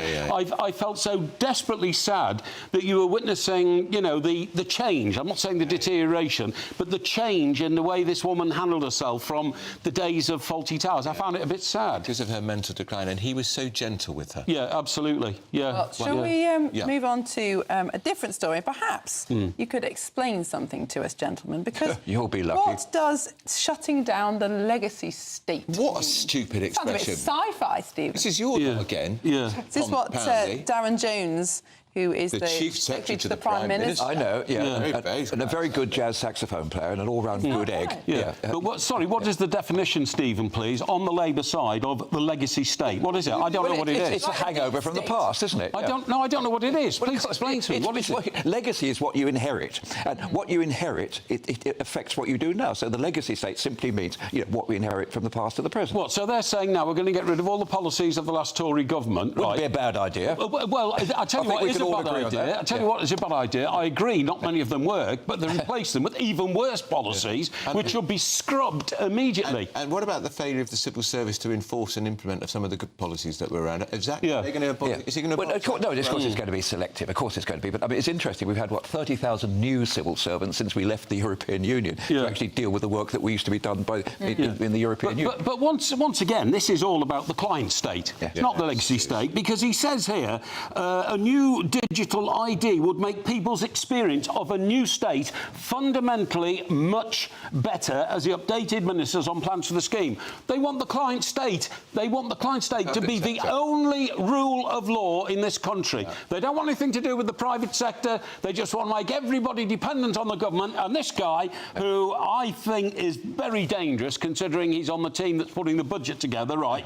He's saying with ID, it's easier for us now to control the population the way we want them. That's what he's saying. Don't be ridiculous. I'm sorry, Stephen, but I'm interpreting it the way he means it. You're not talking about putting little covering it up. bots in people's brains or anything. You're just talking about doing what every single country in Europe except us does, and has some form of citizens' membership card to society. This is an inclusive society where we can all say, here is our membership. I've got a citizens' membership card. It's called my Oyster card. Well, I'm sorry, but you've got an Oyster card, some people haven't. You've got a national insurance hang card. on, what about your driving licence? Yeah, exactly. What about your national insurance number? Well, hang on a second. Not everybody has a driving licence for a start. And as for national insurance numbers, who's last saw a national insurance card? And believe you me, when that doesn't prove anything, it's just got a number on it. It's got exactly so. Precisely. Piece of information. The last time I hired a car when I flew to Scotland, right? They wanted my national insurance number before they would issue the paperwork. But let me just say, quite interesting. At the moment, this government is actually deporting huge numbers of people who are working illegally by doing raids on Chinese restaurants. Well, hang on a second. Not before time. Hold on. Huge numbers. Hang on a second. When I used to come along with the Customs and Excise, taxi cabs worth. When we used to do the raids on the car washes and some of the things, and they used to say, "Where's your ID?" And they used to say, "Oh, I've got it at home. I'll bring it." It's going to be you. I mean, you must be in the same situation. What it is now is, if you come into a warehouse or a Chinese restaurant, nothing against Chinese restaurants, but it just happened to be a locus for this issue, and car washes, people will actually have to produce this. Like, if you work on a building site, you have to actually produce your certificate. Why did Labour oppose photo ID for voting, but supports digital ID for... Because they knew it would uncover fraud. Quite simply, because photo ID for voting was introduced in Northern Ireland when I was around at the time, because personation was a massive problem. Written over graves, it used to say, "Don't blame me, I voted." Oppose it in England and Wales. But because the amount of voter fraud in this country is so minimal, it's almost undiscernible. The problem is postal voting. Postal voting is the one that's open to fraud. And this digital ID thing does nothing about voting. What we should actually do is clamp down on postal votes. People used to deliver bundles of postal votes. Postal voting in the same handwriting. Gave Jeremy Corbyn his big advantage, didn't he, in the general election? Because Theresa May called it at a time when students were on holiday, and vast numbers of postal votes are being scooped up like this and sent off in other people's names. I never realised that Theresa May was such a deft operator of the political... I mean, another week, she'd have lost the election. Yes, exactly. Come on. I don't think that can be proved one way or the other. Well, it was heading that way. The idea is, and of course, he did have the great advantage of having Boris Johnson turned away from the poll in Uxbridge because he hadn't got the ID. Forgot his driving licence. When we come back to it, we're going to talk about your role on stage in a panto, because you're clearly going to be emulated by Jeremy Corbyn. Where I lead. Yes. Actually, can I withdraw that? Were you Widow Twanky? Oh, my goodness. I wasn't wishy-washy. Thank you so much to our panel. We'll see you again shortly. Well, still ahead.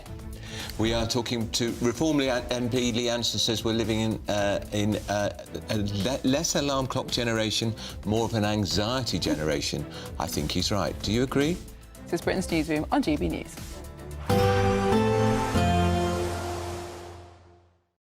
Today, clouds overhead, total zen within. Box Solar sponsors the weather on GB News. Hello there, good morning. Welcome to your GB News weather update from the Met Office. We will see some spells of rain today, particularly across parts of the southeast, a mix of sunshine and showers elsewhere, and where we see persistent outbreaks of rain, it is going to be feeling on the chilly side. So plenty of rain across parts of the south and southeast. This could be heavy at times for Sussex and Kent. Also a fair few showers, these possibly merging into longer spells of rain at times across the northwest. This too could be heavy, possibly bringing some hail and thunder, though this should be mostly isolated. isolated. Northern areas of Wales, northern and central parts of England, it should be mostly dry and bright by the afternoon. We may even see some sunshine, but it is going to be feeling chilly. Temperatures just below average in some areas, and where we see the cloud and rain linger on, particularly across southeastern areas, that's where it's going to feel chilly still. But across central areas, there could be some clear skies, so temperatures dipping away as soon as the sun goes down. Still plenty of showers across Northern Ireland, northern parts of England, through into the Scottish borders as well. These could still be heavy, and also northern areas of Scotland will see a fair few scattered showers even as we progress into the evening. Now for its time, some showers will linger on, so we'll see some patchy cloud at times, but as we progress slowly in towards dawn, there'll be plenty of dry, clear skies. So temperatures once away are going to dip away fairly quickly. It could possibly be the coldest night of the year so far. So some patchy frost, maybe even some mist and fog by the morning. Many towns and cities in the mid to low single figures. So a chilly start, some mist and fog in places, though dry and bright for many areas. Light winds, though we'll soon see the winds pick up from the west as this next band of rain starts to push through, bringing in some outbreaks of rain, particularly across Northern Ireland and some western coasts. This rain heavy at times, and it could turn quite blustery too, but the best of the brightness across many eastern areas, still similar temperatures, so feeling chilly for this time of year, highs of around 13 to 14 degrees Celsius. Today, clouds overhead. Total zen within. Box Solar sponsors the weather on GB News. It's the final week to see how you can become our biggest winner this year. First, you could be driving away with this brand new Benamar Primera motorhome. This luxury vehicle comfortably sleeps four, has its own fitted kitchen and bathroom areas, and comes complete with fitted awning and bicycle rack. And that's not all, as we'll also give you a whopping £30,000 in tax-free cash to spend however you like. For another chance to win, text WIN to 63225. One entry costs £2.50 plus one standard network rate message, or text BONUS to 63225. 5 entries cost £5 plus one standard network rate message. Go to gbnews.com/win. Entries start at £2.50. Call 0903 686 3232. Calls cost £2.50 plus your network access charge. Or post your name and number to GB16 PO Box 8690 Derby DE1 9TT. UK only. Entrance must be 18 or over. Lines close at 4 p.m. on the 31st of October. Please check the closing time if listening or watching on demand. Decisions made in Washington aren't just shaping America, they're shaping Britain too. From migration to global security, from crime to health. Whatever happens in the White House today will be felt in your town or city tomorrow. That's why The Late Show is live from Washington, D.C. Cutting through the politics to show you what it all means for Britain. The Late Show live every night at midnight. Only on GB News, Britain's news channel. Exciting news. Every Friday, my Patrick Christie's Tonight Show is going to have a twist to it. We're welcoming some special guests. You. That's right, on Fridays I'm going to be doing my show in front of a live studio audience, because this show is about you and what you have to say. It's going to be the same big debates, same big topics, same big opinions, but every Friday night at 9 p.m. you are invited to come on down to Patrick Christie's Tonight to be a part of the action. Only on GB News, the People's Channel, Britain's news channel. At GB News, we love to hear from you, our loyal community. So drop us a line at gbnews.com/your say. There you can talk to each other and also to the presenters live on air. gbnews.com/your say, because GB News is your channel, Britain's news channel. Join me, Nana Akweer, for an informative, interactive news programme with a difference. It's fun. No, he didn't say that, though. I'm so surprised. I think there's an element of truth to that. Join me from 3 p.m. every weekend, only on GB News, Britain's news channel. In the GB Newsroom, we bring you the news as it happens. With our team of dedicated journalists across the UK, we're ready to keep you up to date with what's happening every half an hour, every single day. Bulletins here on GB News, the People's Channel, Britain's news channel.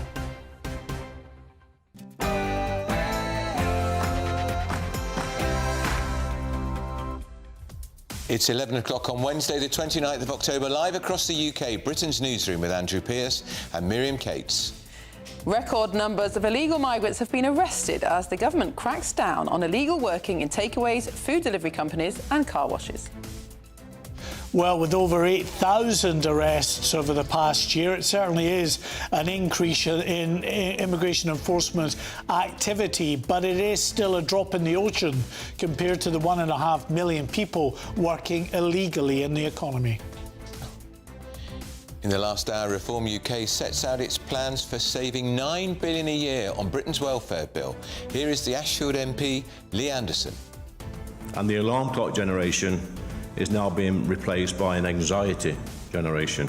A generation of young people that can forget about getting up in the morning and going to work.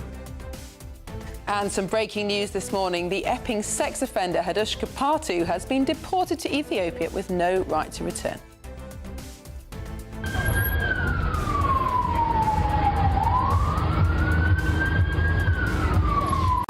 National who entered the UK illegally on a lorry is arrested after a dog walker, 49-year-old Wayne Broadhurst, was killed in a triple stabbing in West London.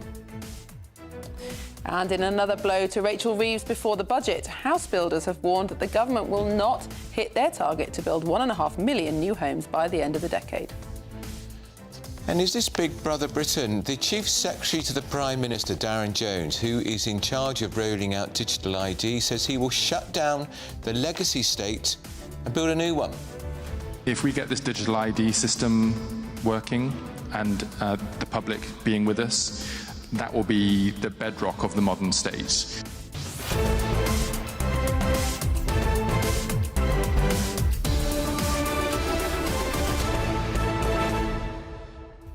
Now, Andrew, one of Rachel Reeves' great hopes for economic growth was more house building. Yeah. We do need more homes, but this warning from the house builders themselves that the government's not going to meet its target will be a big blow. But it's a big blow to the whole country. We need those houses. We do. And, of course, they were going to speed up the planning system. They were going to reform the planning system. They were going to stop NIMBYism, people objecting to having houses built in their backyard.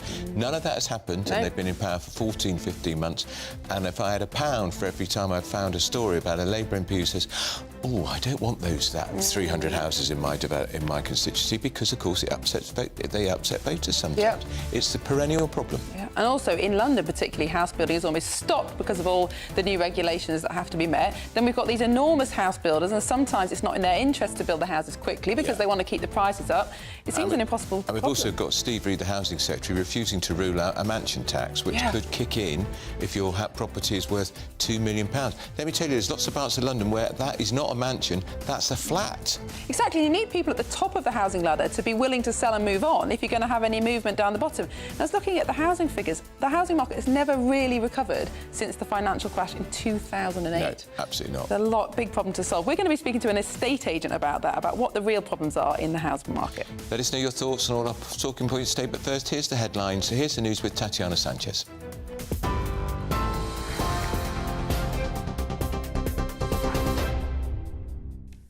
Andrew, thank you very much. The top stories. The dog walker who died in a triple stabbing on Monday in West London has been named locally. 49-year-old Wayne Broadhurst was treated by paramedics, but he died at the scene. A 45-year-old man was hospitalised with life-changing injuries, and a 14-year-old boy sustained non-life-threatening injuries. A 22-year-old Afghan national was tasered and arrested on suspicion of murder and attempted murder in Uxbridge on Monday. The Home Office confirmed the arrested man entered the UK in a lorry in November of 2020, was granted asylum and leave to remain in 2022 and does not live in Home Office accommodation. The migrant sex offender Hadush Kapatu has arrived back in Ethiopia after being deported from the UK with no right to return. The Home Secretary, Shabana Mahmood, has thanked the police and the public for their vigilance. Kapatu was found and arrested by the Metropolitan Police in the Finsbury Park area of North London around 8:30 a.m. on Sunday following a major manhunt. Last month, he was found guilty of sexually assaulting a schoolgirl and a woman in Epping in Essex, just over a week after arriving in the UK on a small boat. Shadow Justice Minister Kieran Mullen spoke to GB News. Should never have been here in the first place, and that we need to deliver a clear plan that we've got to just deport these people within a week when they arrive to a safe third country or their country of origin. This vile offender, and as the Home Secretary described him, a vile criminal, was responsible for committing sexual assault offences. And at the very day that the government is saying that they're glad that this person is out of the country and off our streets, they will be legislating to enable more than 2/3 of the people who are sent to prison for sexual assault to get out of prison earlier. That is a disgrace. That is a betrayal of victims of offences just like the ones he committed, and many, many more, I'm afraid. And so the government is speaking out of both sides of its face. Border Security Minister Alex Norris says the government is resolute in deporting people who commit crimes in the UK. Commit a crime that gives you that means you get a sentence, a custodial sentence of a year. Once you've served 30% of it, you should be being removed, and that's what would have happened in this case, come what may. You are right, though, Eamon. You know, we get battled every inch of the way. We've significantly increased the number of people we've removed from this country with no right to be here, over 35,000 now. But it's not enough. We want to go further. We get pushed every which way in the courts. I think we need to be stronger in the courts. That's a commitment that we've made. But we also need to make sure that there aren't loopholes in the law, such as the one that we're consulting on our closure of with regards to right to work checks. There are gaps yet. We're not where we want to be. That's why we're pushing as hard as we are. More than 8,000 migrants have been arrested for working illegally in the UK, making it the biggest crackdown since records began. This comes after immigration enforcement carried out more than 11,000 raids since October last year, with over 1,000 foreign nationals being deported. Shabana Mahmood says the Home Office has failed to meet the challenge of crisis it's faced over several years and is not yet fit for purpose. The Home Secretary also says illegal working creates an incentive for people attempting to arrive in this country illegally, and that she will do whatever it takes to secure Britain's borders. Now, the first ever compensation scheme for victims of the Post Office capture IT scandal has now been launched. It marks the government officially acknowledging the damage caused to former sub-postmasters who used faulty accounting software in the 1990s. Capture was used in branches between 1992 and 2000, before the Horizon IT scandal, which saw hundreds wrongfully convicted. The capture redress scheme will provide payments of up to £300,000 and more in exceptional cases to former postmasters who suffered financial losses. Hurricane Melissa has now hit Cuba with 120-mile-an-hour winds after crossing Jamaica as the strongest storm to hit the country in modern history. Jamaica's Prime Minister has declared the country a disaster area. Entire communities have been left underwater. 500,000 people are without power. Officials in Kingston warned those in the surrounding area to watch out for crocodiles that may be displaced from their natural habitat by flooding. Wind speeds reached more than 185 miles per hour when they hit Jamaica's coast, but remain high at 130. Thousands of British tourists remained stranded in Jamaica after the storm wreaked havoc on the Caribbean island. Mass evacuations are now taking place in Cuba. And at least 104 Palestinians were killed in a wave of Israeli strikes in Gaza last night, according to the territory's Hamas-run health ministry. Israel carried out the strikes in response to what it said were violations by Hamas of the US brokered ceasefire deal. Israel's defense minister accused Hamas of an attack in southern Gaza that killed an Israeli soldier yesterday and of breaching the terms on returning deceased hostages' bodies. Hamas claimed it had no connection to the attack and insisted it was committed to the ceasefire deal. US President Donald Trump maintained nothing would jeopardize the ceasefire, but added that Israel should hit back when its soldiers were targeted. Those are the latest headlines for now. More in half an hour. Cheers Britannia Wine Club proudly sponsors the GB News Financial Report. Here's a quick snapshot of today's markets. The pound will buy you $1.3221 and €1.1356. The price of gold is £3,045 and 11 pence per ounce. The FTSE 100 is at 9,738 points. Cheers Britannia Wine Club proudly sponsors the GB News Financial Report.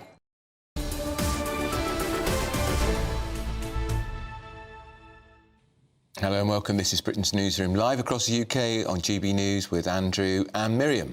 Well, let's see what you've been saying on gbnews.com/your say. Scott says, Labour need to understand this. We'll never accept a digital ID. Bobby says, and he's talking about Reform UK cracking down on benefits claims, they choose mental health illnesses that can't be proven in the way that a physical issue can. It comes down to what they say. That's the claimant, very cynical. And John says, Andrew Miriam, do you get your car washed by foreigners? Do you get takeaway deliveries?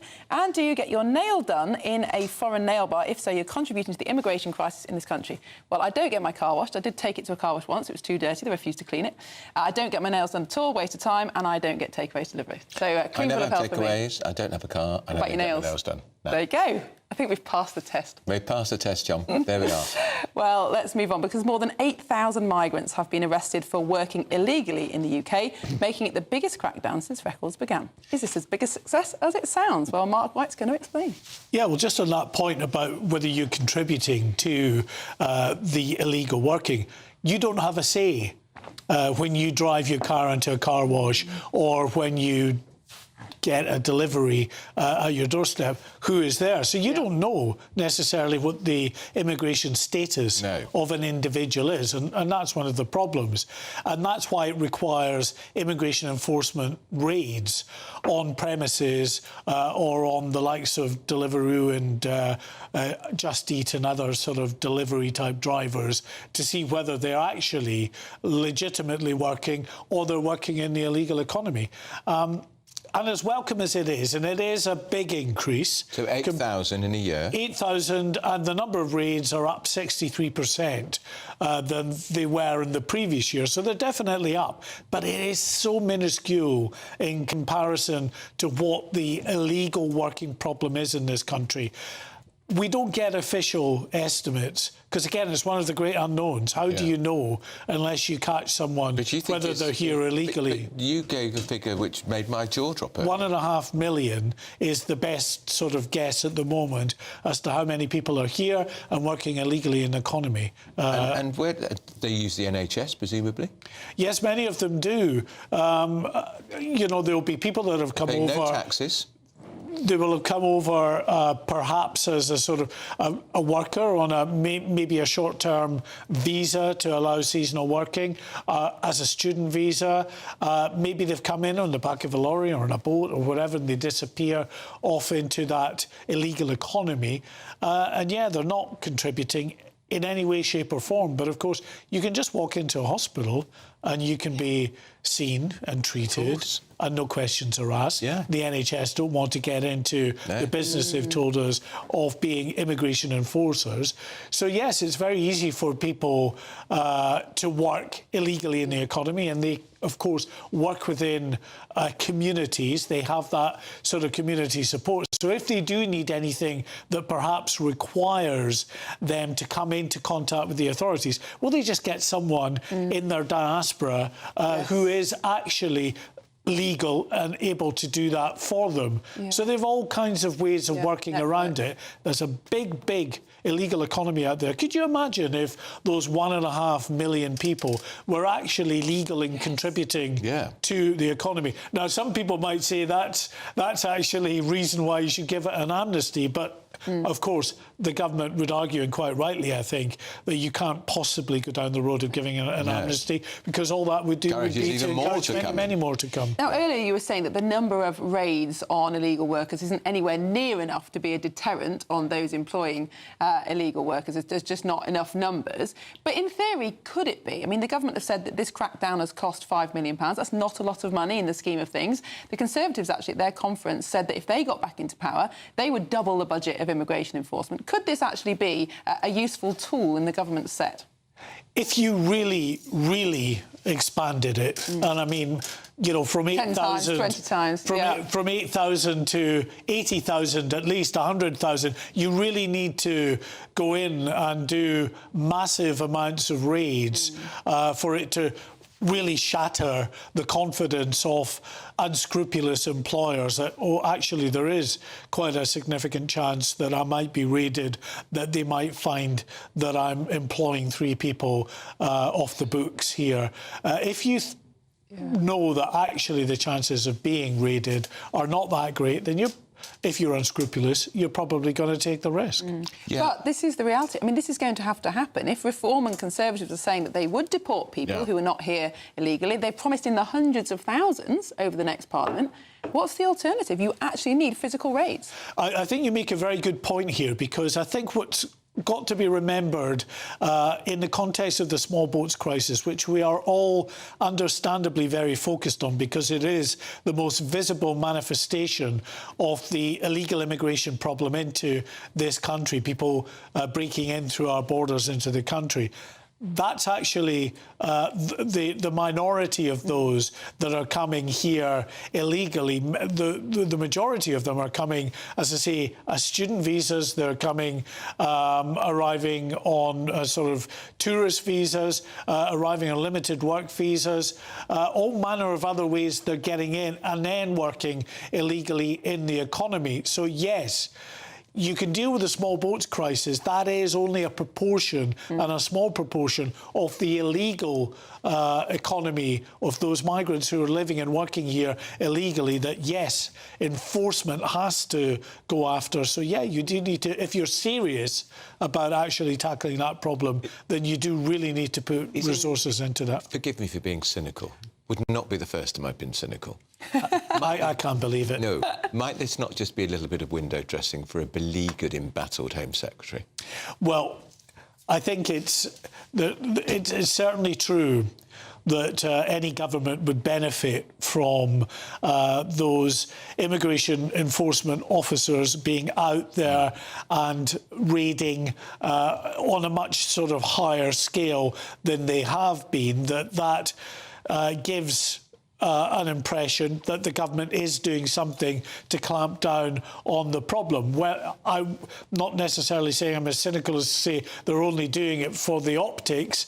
They clearly want to clamp down on illegal immigration, but of course it's a benefit for the government to be seen to be doing something to clamp down on what is a vast problem in this country. Absolutely. Mark White. Did I explain that in an uncynical kind of way? You did it in an impeccable way, as ever. Journalistically perfect. Thank you very much. Well, earlier this morning, we heard from the head of policy at Reform UK and Member of Parliament for Ashfield, Lee Anderson, as the Reform Party have set out their plan for a benefits crackdown. Take a listen to what Lee said. And the alarm clock generation is now being replaced by an anxiety generation. A generation of young people that can forget about getting up in the morning and going to work. Well, let's cross live to Westminster and speak to our political correspondent, Olivia Utley. Olivia, an interesting press conference from Reform, fairly short, but some key announcements there about cracking down on people claiming benefits for anxiety. Yes, so it was a sort of common sense thrust to this press conference from Reform this morning. I'm sure it will go down very, very well with the electorate. It was about getting people with more minor depressive and anxiety disorders to get back into work, which lots of research does demonstrate, as Lee Ashfield was at pains to say, is actually not only good for the economy, but good for those people too. If you suffer from minor anxiety, then the best thing for you to do is a day of work. What I noticed, though, was as we quite often see with Reform, there was very little in terms of specifics on how they are going to make this work. I asked a question about how you get the assessors who are going through these claims for PIP to be incentivised to get people back to work, because that very revealing Fraser Nelson documentary showed that actually what's happening is very junior civil servants are being told that the more claims they get through, the more money they will be paid. And so, of course, they want to pass as many claims as possible because that's the quickest way to get them across their desks. Lee Anderson and Zia Youssef didn't really have an answer to that. They said that they will change the system, but they didn't explain how they will change the system. They want to have more face-to-face assessments. At the moment, people are assessed for PIP online. That's obviously a bad system because what's happening is people are gaming it. They're going on TikTok videos on how to get your PIP claim passed. And Zia Youssef made that point. He said it would be like doing the driving theory exam online with all the answers available on the internet. But again, he didn't explain how they would pay for those face-to-face assessments to be done. He said the cost would pale into insignificance and the amount of money that was saved, but there weren't really very many specifics on how this would work. It seemed to be more of a press conference to grab the public's attention and show that they plan to do something about it, which they would argue, I suppose, is better than Labour's attempt, which was a bill which had to be basically neutered at the very last moment because backbenchers didn't like it. Olivia, thank you very much for your time this morning. And they're very good at grabbing attention. They are. They are so good at it. Press conference a day, 2 days running. Away, maybe. I mean, yesterday's was quite dull and worthy, but it's an important issue, and they said they can identify ways to cut the public sector pay bill by billions by getting rid of 140,000 civil servants, and they're on the front foot again. But we will tell you what the Tories say, because this is the Shadow Secretary of State for Work and Pensions, Helen Whately, who says Conservatives have announced £23 billion of welfare savings, starting with reform to sickness benefits, no more benefits for low-level mental health issues like anxiety. All assessments will be face-to-face. We'll ban the sickfluencers. Benefits just be for Brits. And we've worked with the Centre for Social Justice to forecast savings of £7 to £9 billion on mental health issues alone, and on the fact that there's lots of evidence that work is good for mental health, not being left home alone on benefits. So she goes on to say, good to see reform waking up on welfare, but so far it doesn't look like they've got any ideas of their own. They must say they were rather similar to the Tory ideas. It was very similar to what was announced by the Conservative Party. And you work quite closely with the Centre for Social Justice, and the Tories have been working very closely with the Centre for Social Justice. Well, maybe the answer is just this is just very sensible and obvious common sense move, and both parties would follow suit. Well, up next, Gone with the Wind. Nothing beats it. This is my idea of a holiday. I'm here at the site of the Rampion 2 wind farm. You know, it's not Scarlett O'Hara. We find out why Energy Secretary Ed Miliband is losing faith in wind power. And speaking of windy, we'll be going through that with former Labour MP Stephen Pound and the broadcaster Mike Parry, our very own Statton Waldorf. This is Britain's Newsroom on GB News.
Mornings don't have to be tiresome, especially if you have the right company. Wake up to news as it happens, opinion and debate, and of course, a little bit of entertainment too. Because when the kettle's on, we're on. That's Breakfast on GB News, a show worth waking up for. Every morning from 6 a.m. Only on the People's Channel, Britain's news channel. We'll spread the news, you spread the word. From the school run to the home run, watch a new show for all of Britain. He can say whatever he wants. A straight-talking show where all voices are heard. And, you know, when are we going to stop talking about smashing the gangs and actually do it? With the stories that matter from every part of our country. There's a bit of a crash landing there for your Chancellor. Bold, fearless and standing up for you. That's me, Martin Daubney, 3 p.m. till 6 p.m, weekdays, here only on GB News. The People's Channel, Britain's news channel. Westminster's full of talk, but out here, it's the real world. Am I allowed to talk now? No, that's it. This is where it matters, real people and real lives. That's what politics is all about. The fact that Trump made a good start, no. Straight answers, no spin, and just a couple of pints. How many fingers have I got up? About 10. So join me for Lee Anderson's Real World every Friday at 7 p.m. only on GB News. The People's Channel, Britain's news channel.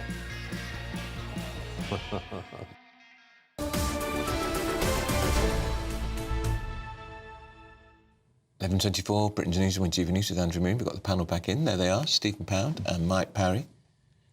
Welcome back, chaps. What would you like to start with, Mike? Well, what about this? Labour has launched a crackdown on the 4-day working week. Do we believe this? Do we believe that this guy, Steve Reed, Community Secretary, is getting tough with South Cambridgeshire District Council, who are giving their workers 100% of money for 80% attendance time? I can't believe any Labour minister is going to get tough on that. And it is an outrageous example of how productivity is right down at the bottom of the concerns of this government. Well, can I say, first of all, South Cambridgeshire Council is actually run by the Liberal Democrats. And what they're talking about, this 80%, they're talking about a 4-day working week because they're working from home. Now, you know, well, you tell me. Which in itself is totally unproductive. Well, earlier on we were talking about pre-COVID and post-COVID. I think during COVID, and this kind of relates to the idea of the face-to-face interviews with PIPs, where the Reform are going to have to employ thousands of new civil servants. Yeah. But look, the reality is the South Cambridgeshire Council has been saying, oh no, we're a very, very good council, our bins get collected, therefore we can go for working from... Hold on. Bins don't get collected if you're working from home. Well, also, the bins are often outsourced, aren't they? They're not always... Of course they are. Veolia You've just pinched my next line. Exactly. But if you suddenly can't have a bash if you suddenly tell your workforce in a private company that's manufacturing engines or something like that, by the way, lads, in future we only want you here 4 days a week, right?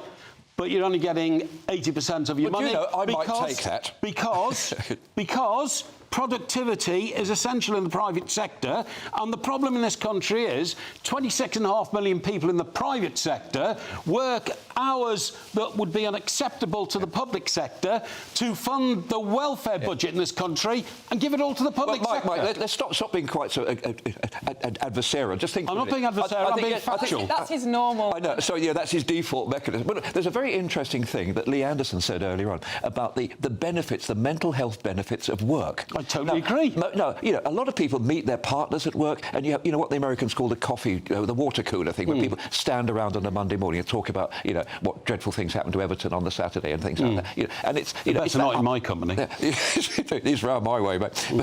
But no, the idea of coming to work gives you a social, you know, sort of cohesion. There was a great film came out in America a few years ago called Bowling Alone, and it's about how firms always used to have like bowling teams in America, and certainly the firms I worked for, we had a football team. You know, we had lots of, you know, there was team, but all that's gone. Working from home is toxic. It's corrosive. It destroys that. Do you think that's just a little bit reactionary, though? Yes. Because obviously, in some cases, working from home is utterly ridiculous and unproductive. Yeah. But if we go back in time a little bit further, before the Industrial Revolution, so quite a long time, work generally was based around the home, and that allowed people to bring up their children. But they were called cottage industries, Miriam, weren't they? Well, that was the only kind of industry there was before.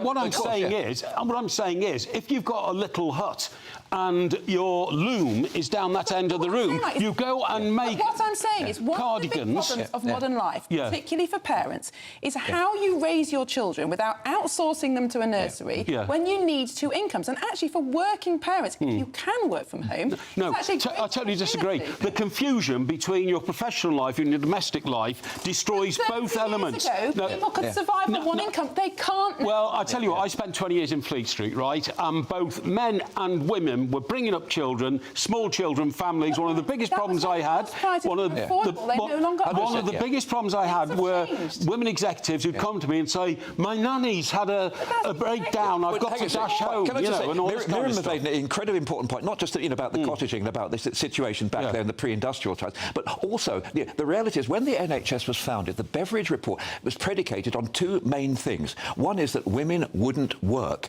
therefore they could stay at home and look after the elderly, look after the people. And secondly, that men would work until they were 65 and die when they were 75. Neither of those things apply. Now, the other thing about, going back to what you rightly call the cottage industries, in those days, people were working in their but they had the two great centres of social life, the pub and the church. They were the two hearts. So the people may have been spinning or making cardigans, whatever they, it's not my world, to be perfectly honest, but getting up to whatever they got up to. But they had those two places to come to. That is all different. But we can't turn the clock back. What we can do is to recognise that work is actually good for you, good for your mental health. And working together is better than living a whole life in the internet, and it's very cruel. in cyberspace. It's very cruel to extenuate a system we have in this country which makes it more attractive not to go to work. All you're doing is you're in a doom loop. People are getting mental problems because they don't go to work, the state has to look after them, and it gets worse and worse and worse. It's interesting. I have to say, reform have kind of shot Rachel Reeves' fox there, because we all know that there will actually be a reduction in the welfare bill in the budget. Oh, that won't last. On that note, gentlemen, thank you, Stephen, thank you, Mike. Don't forget, it's Prime Minister's Questions at midday, and as always, Tom Harwood and Gloria Tapiero want your questions for the Prime Minister. Send them in to gbnews.com/your say. You're watching Britain's Newsroom on GB News. Stay with us.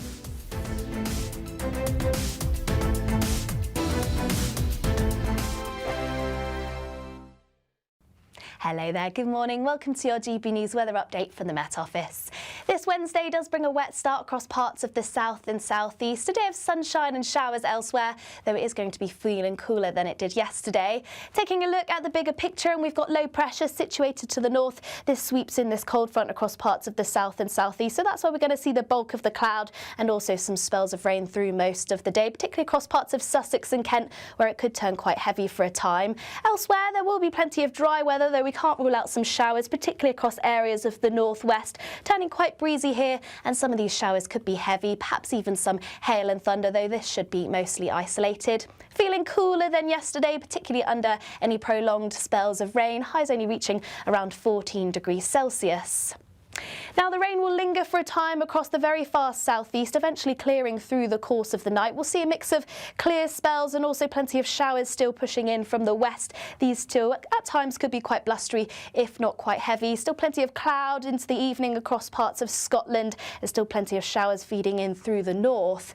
But as we progress further into the night, any rain, any showers will soon ease away. We'll see those winds lighten up too, allowing plenty of clear skies across the country. And with light winds and clear skies, that means it is going to be turning chilly. We'll likely see some patchy frost. This could be quite widespread across northern areas, and also some mist and fog by the time we reach the morning. So leading us into quite a chilly start as we head through the early hours of Friday. Many towns and cities, lows reaching around the mid to low teens, but many rural areas likely dropping below freezing.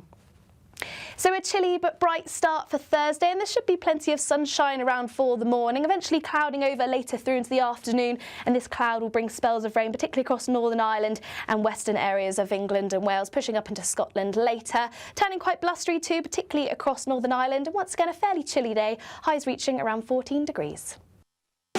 You want to know what's really going on in the corridors of power? Labour don't know what to do with you half the time, and that makes you quite lethal in the chamber. Get behind the headlines with Chopper's Political Podcast. Join me, Christopher Hope, as I sit down with the great and the good of British politics. We'll see where this ruling takes us. These are the stories shaping our nation. Chopper's Political Podcast, available now on all platforms. Listen in and stay ahead.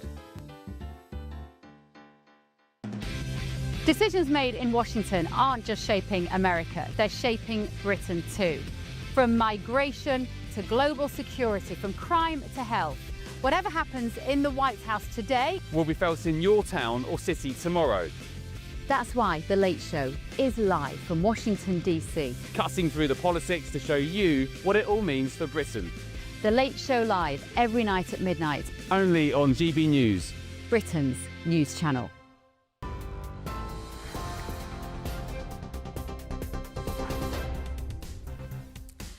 Thank you very much. The dog walker who died in a triple stabbing on Monday in West London has been named locally. 49-year-old Wayne Broadhurst was treated by paramedics but died at the scene. Migrant sex offender Hadush Kabatu has arrived back in Ethiopia after being deported from the UK with no right to return. The Home Secretary has thanked the police and the public for their vigilance. More than 8,000 migrants have been arrested for working illegally in the UK, making it the biggest crackdown since records began. Hurricane Melissa has hit Cuba now with 120-mile-an-hour winds after crossing Jamaica as the strongest storm to hit the country in modern history.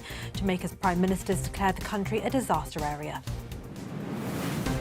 Those are the latest headlines for now. Take the GB News family with you on any device. As long as you have an internet connection, tune into GB News anywhere on the planet or beyond.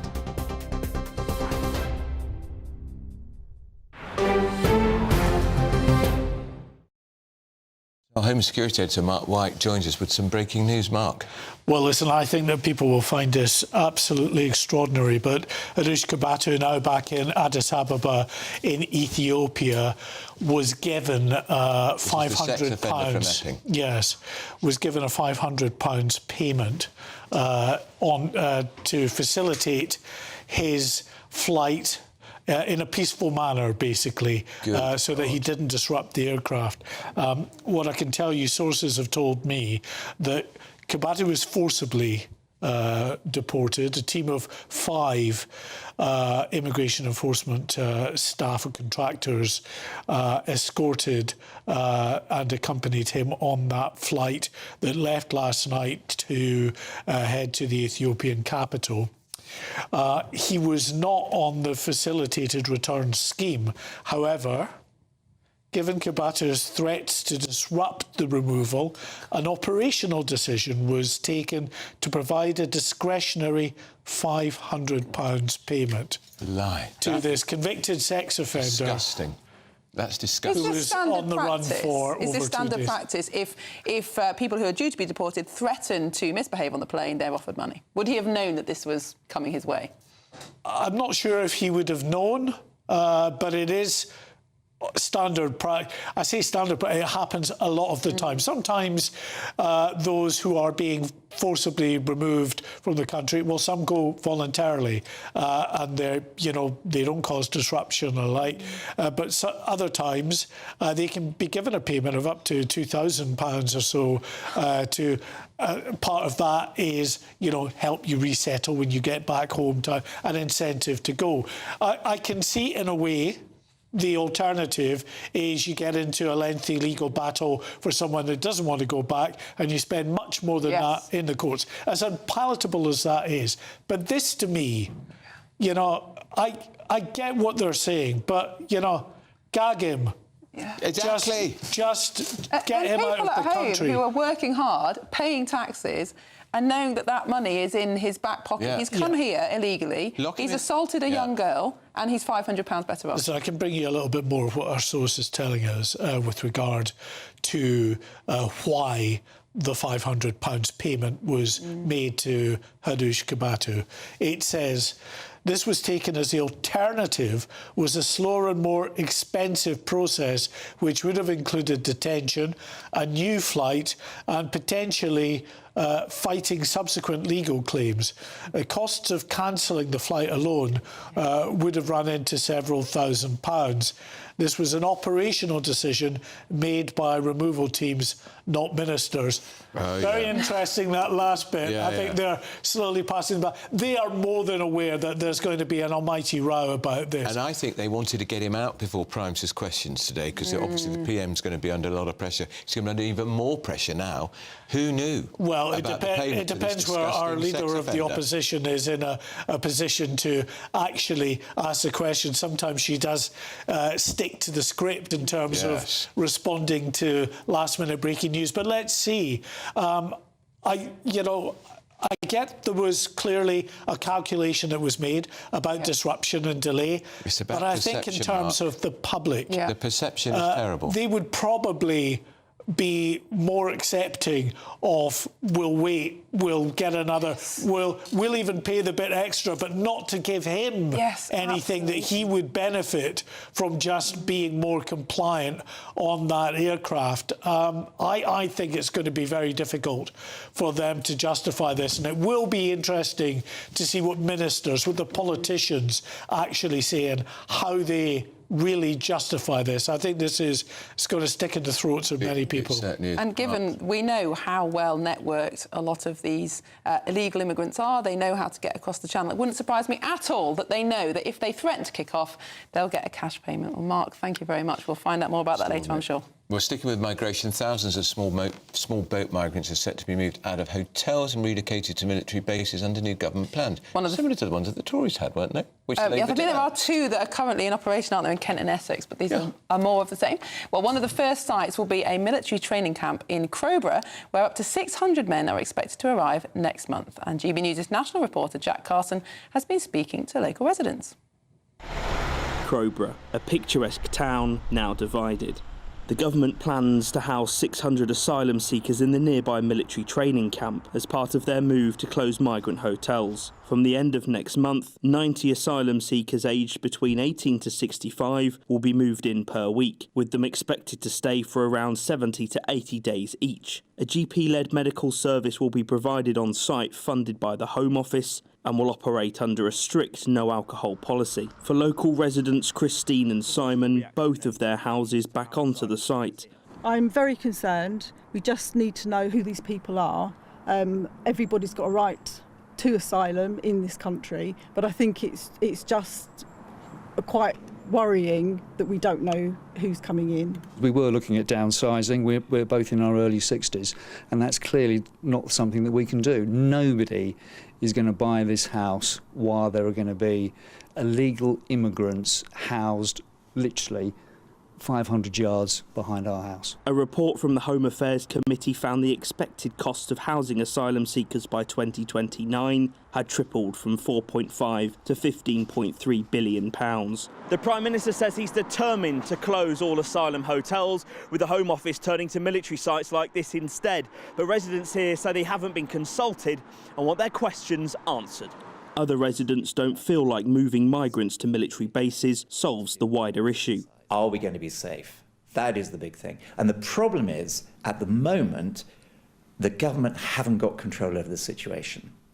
And they're trying to tell us they do, but they don't. And this bit is what annoys. It's basically like just sort of readjusting the deck chairs on this mess of a Titanic they've got themselves into and continue to do it. On the street, not everyone is against the plans. I think that people wouldn't undertake the journey that they have done without a very valid reason.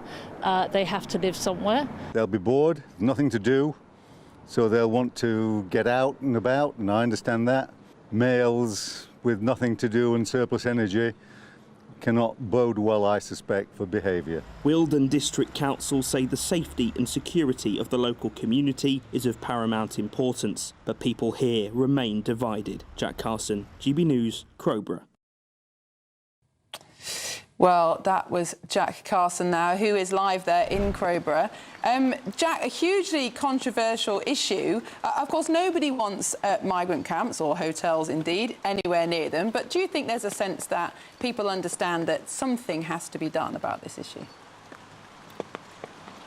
There is that sense, but as you heard from one of the gentlemen there in that piece, a lot of people here have told me that it seems like this isn't really getting to the bottom of the problem. This is just moving people around and not really doing anything long term. Of course, longer term, the government would say that the military bases are cheaper than using asylum hotels, but this site here is planned to only be used for 12 months. So how longer term the government saves money is one of those questions that residents here want answering. There's a lot of secrecy that residents are unhappy about this. Now, the Weldon District Council say that they were informed of the Home Office decision to use this training camp to house 600 asylum seekers over the next 12 months on the 10th of October. But for many residents that we spoke to, getting their reaction yesterday, the media was the first time they'd ever heard of this. There'd been no consultation. We know that there is going to be a public meeting on Thursday where a lot of residents will hope that their questions can be answered, because there are security concerns. This camp is a training camp. It's used by military cadets and children that come for summer camps here, not necessarily the kind of secure military base which maybe asylum seekers are being housed on the legacy of the last Conservative government. So a lot of questions the residents are still concerned around. All right, Jack, that's Jack Carson in Crowborough, and I think there'll be more trouble because there's another. They're sending more to camp up in Scotland. Now, up next, another blow to Rachel Reeves for the budget. House builders have said the government are not going to hit their target to build 1.5 million new homes by the end of the decade. But first, if you're in search of some holiday sun, here's the forecast for some of the top European destinations. You're looking happy. Well, the forecast looks good. So you've sorted the travel insurance then? All Clear Travel Insurance sponsors GB News Travel Destinations Forecast. Generally brighter across many areas of Europe this week, though we can't rule out some rain, particularly across southwestern areas of Spain and also parts of Portugal, all down to an area of low pressure just to the west of the UK, swinging in some fronts at times. Also fairly showery across northern areas of Italy. Sardinia too could also see some spells of heavy showers, but elsewhere across the Mediterranean, pushing into Greece, it should be mostly dry and settled with some sunshine. Now, there's still some showers in the forecast over the weekend, but otherwise feeling warm in any sunshine. All Clear Travel Insurance sponsors GB News Travel Destinations Forecast. I'm Michelle Dewberry, this is Jubes & Co with you. Hello everyone, Patrick Christie is here. GB News, Britain's news channel. Access the stories that matter to you. Take the GB News family with you on any device. And as long as you have an internet connection. Tune in to GB News, anywhere on the planet or beyond. GB News, the People's Channel, Britain's news channel.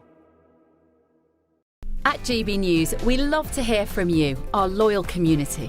So drop us a line at gbnews.com/yoursay. There you can talk to each other and also to the presenters live on air. gbnews.com/yoursay, because GB News is your channel, Britain's news channel.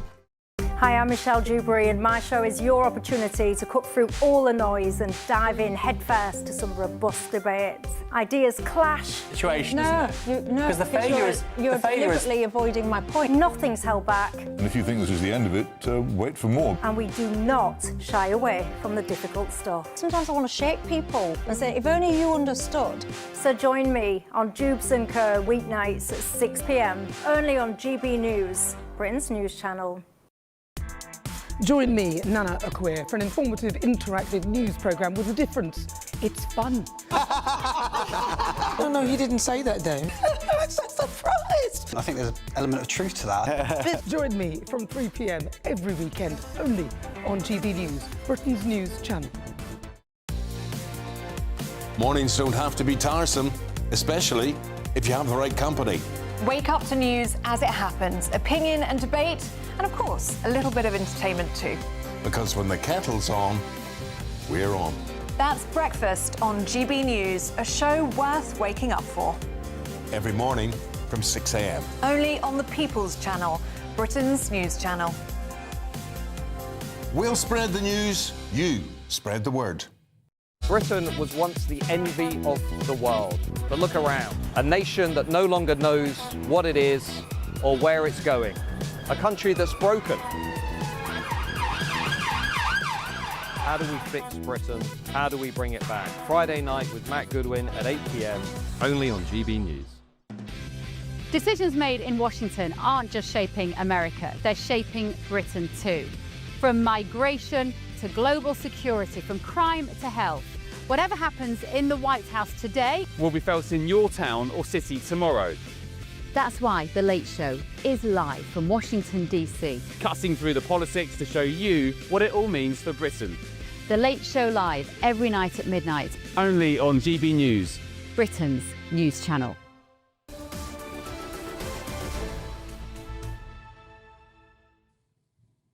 Well, it's Wednesday. That means PMQs live with Gloria Di Piero and Tom Harwood. There they are. What's going to happen today, guys? Well, we were just chatting about that, and that there's no sort of obvious story. Yeah, it's hard to think of a big-ticket item for the Leader of the Opposition to go on. So we can tell you, and then you can prove us wrong. So I said maybe she'll go back to grooming gangs. Tom said maybe the economy. But I think what's really interesting is there isn't a really clear thread that's obvious for her to take. So we'll have to keep a close eye at. Of course, it will start at 12 o'clock. But we want to ask everyone watching to send in what they would ask the Prime Minister. What's their big issue today? gbnews.com/your say. We'll put those questions to our two politicians here in the studio. Thank you, Gloria and Tom. They're live from midday. Well, maybe the question should be about house building, because on the front page of the Times today, Labour to miss its £1.5 million target to build new houses by the end of the decade. Well, we're joined now by the estate agent and former RICS chairman, Jeremy Leaf. Jeremy, welcome to the studio. This is bad news. Labour have staked so much of their hopes for economic growth on house building. Yeah, it's one of those things which will lead growth. I mean, we've been told many times that for more house building is one of those issues. It has, because of its multiplier effect on the rest of the economy, is going to reduce the need for higher taxes, and that's clear. It's because people buy a bathroom, they buy a kitchen, furniture. It has a knock-on effect. And people feel good. If they feel good about their jobs and their homes, then they're going to feel more like voting and doing things positively. So why are they not going to hit the target? Well, there's lots of reasons. It's a good one. House builder, you can't force a house builder when and where they're going to build. They need to make sure there's viability, there's profit. And one thing that people miss often is a lot of the bigger schemes, for instance, include the social and affordable housing that we're so desperately lacking. So that won't be built unless there's enough viability in the scheme for the rest of the buyers. But we're told there's enormous demand, that we've had huge immigration, so a population increase, that not enough houses have been built for 15 years or so. If the demand is there, why aren't the builders building them? Because people aren't buying as much as they were. House building is down, buying is down. I mean, if someone's going to decide to build something today, they're thinking about how is the market going to be in maybe 2-3 years' time. So they're looking at inflation, they're looking at GDP, they're looking at interest rates, they're looking, are people going to want to buy it? Some of the builders are saying we need to give more help to buyers, like this Help to Buy. But if it's not set correctly, then that can prove inflationary and stop people coming up behind. And the idea of a mansion tax, which the Housing Secretary, Steve Reed, refused to rule out 4 times the other day, that is going to paralyse parts of the market, I thought, especially in London and the South East. That's exactly where it could be hit. But, of course, it depends where it comes, and when it comes, and what level it's set at. But there's an enormous number of issues to resolve before they even think about that. Who's going to value the properties? Are they going to deal with appeals? Who is going to value all these properties? Hopefully people like me. Yeah. Good for you. Someone will benefit. But, I mean, I was saying to him earlier in the programme, £2 million is not a mansion tax in certain parts of the country. £2 million is a flat. Yeah, and a lot of people who perhaps own these properties own them many years ago. That's right. Yes. And they're not in a position to move. They will be forced or feel obliged to move when they don't want to. And to say nothing of the fact there's so few suitable alternative properties for them, bungalows or flats on one level in the areas that they want to live. So it's a huge one. I think it's more likely that council tax bans there may be a couple of extra council tax bans to cover. It's a mansion tax in another name. Yeah, and it'd fit more with the existing system. Well, Jeremy Leaf, thank you so much for coming in this morning, and I know all eyes will be on the budget. It's such a difficult problem to solve. I think she will go, the Home Minister, Kemi Badenoch, will go on the shambles in the deportation system. Perhaps of that breaking news that the sex offender Hadesh Gabatu, £500 to be deported. Well, that's up at PMQs at midday, so stay with us for all the build-up in the House of Commons.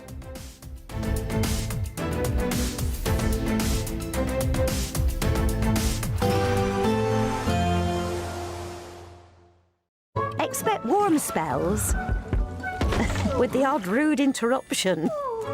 But Box Boiler sponsors the weather on GB News. Hello there, good morning. Welcome to your GB News weather update from the Met Office. We will see some spells of rain today, particularly across parts of the southeast, a mix of sunshine and showers elsewhere, and where we see persistent outbreaks of rain, it is going to be feeling on the chilly side. So plenty of rain across parts of the south and southeast. This could be heavy at times for Sussex and Kent, also a fair few showers, these possibly merging into longer spells of rain at times across the northwest. This too could be heavy, possibly bringing some hail and thunder, though this should be mostly isolated. Northern areas of Wales, northern and central parts of England, it should be mostly dry and bright by the afternoon.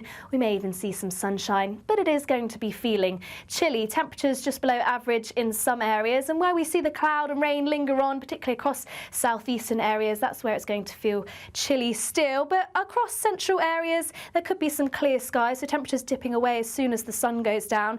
Still plenty of showers across Northern Ireland, northern parts of England, through into the Scottish borders as well. These could still be heavy, and also northern areas of Scotland will see a fair few scattered showers even as we progress into the evening. Now for its time, some showers will linger on, so we'll see some patchy cloud at times, but as we progress slowly in towards dawn, there'll be plenty of dry, clear skies. So temperatures once away are going to dip away fairly quickly. It could possibly be the coldest night of the year so far. So some patchy frost, maybe even some mist and fog by the morning. Many towns and cities in the mid to low single figures. So a chilly start, some mist and fog in places, though dry and bright for many areas. Light winds, though we'll soon see the winds pick up from the west as this next band of rain starts to push through, bringing in some outbreaks of rain, particularly across Northern Ireland and some western coasts. This rain heavy at times, and it could turn quite blustery too, but the best of the brightness across many eastern areas, still similar temperatures, so feeling chilly for this time of year, highs of around 13 to 14 degrees Celsius. Expect warm spells with the odd rude interruption. Box Boiler sponsors the weather on GB News.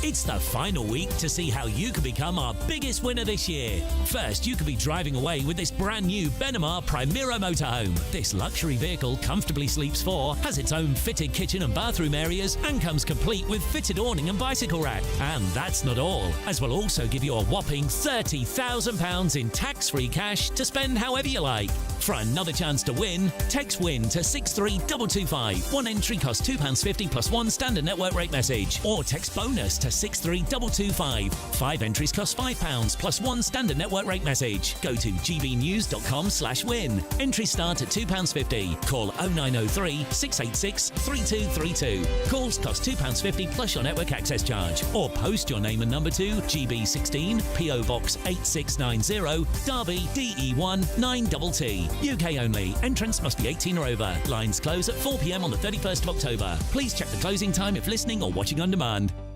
Bold. They are under no illusion. Ray. Are you a human trafficker? Boundless. I've had enough of the nonsense, and I'm not afraid to say it. Don't get us on the BBC. Every weeknight, I tear through the headlines. The smell of gasoline. Should we be worried about it? From Westminster madness to cultural war chaos. What we're going to do now is they are throwing things out the car as we speak. Get ready, Britain. Here we go. Patrick Christie tonight, weeknights from 9 p.m. only on GB News, Britain's news channel. Hi, I'm Michelle Dewberry, and my show is your opportunity to cut through all the noise and dive in headfirst to some robust debates. Ideas clash. Situation, isn't it? No, because the failure is you're deliberately avoiding my point. Nothing's held back. And if you think this is the end of it, wait for more. And we do not shy away from the difficult stuff. Sometimes I want to shake people and say, if only you understood. So join me on Jubes and Co weeknights at 6 p.m. only on GB News, Britain's news channel. Join me, Nana Akweer, for an informative, interactive news programme with a difference. It's fun. Oh no, he didn't say that, though. I'm so surprised. I think there's an element of truth to that. Join me from 3 p.m. every weekend, only on GB News, Britain's news channel. In the GB Newsroom, we bring you the news as it happens. With our team of dedicated journalists across the UK, we're ready to keep you up to date with what's happening every half an hour, every single day. Bulletins here on GB News, the People's Channel, Britain's news channel. Britain was once the envy of the world. But look around. A nation that no longer knows what it is or where it's going. A country that's broken. How do we fix Britain? How do we bring it back? Friday night with Matt Goodwin at 8 p.m. only on GB News.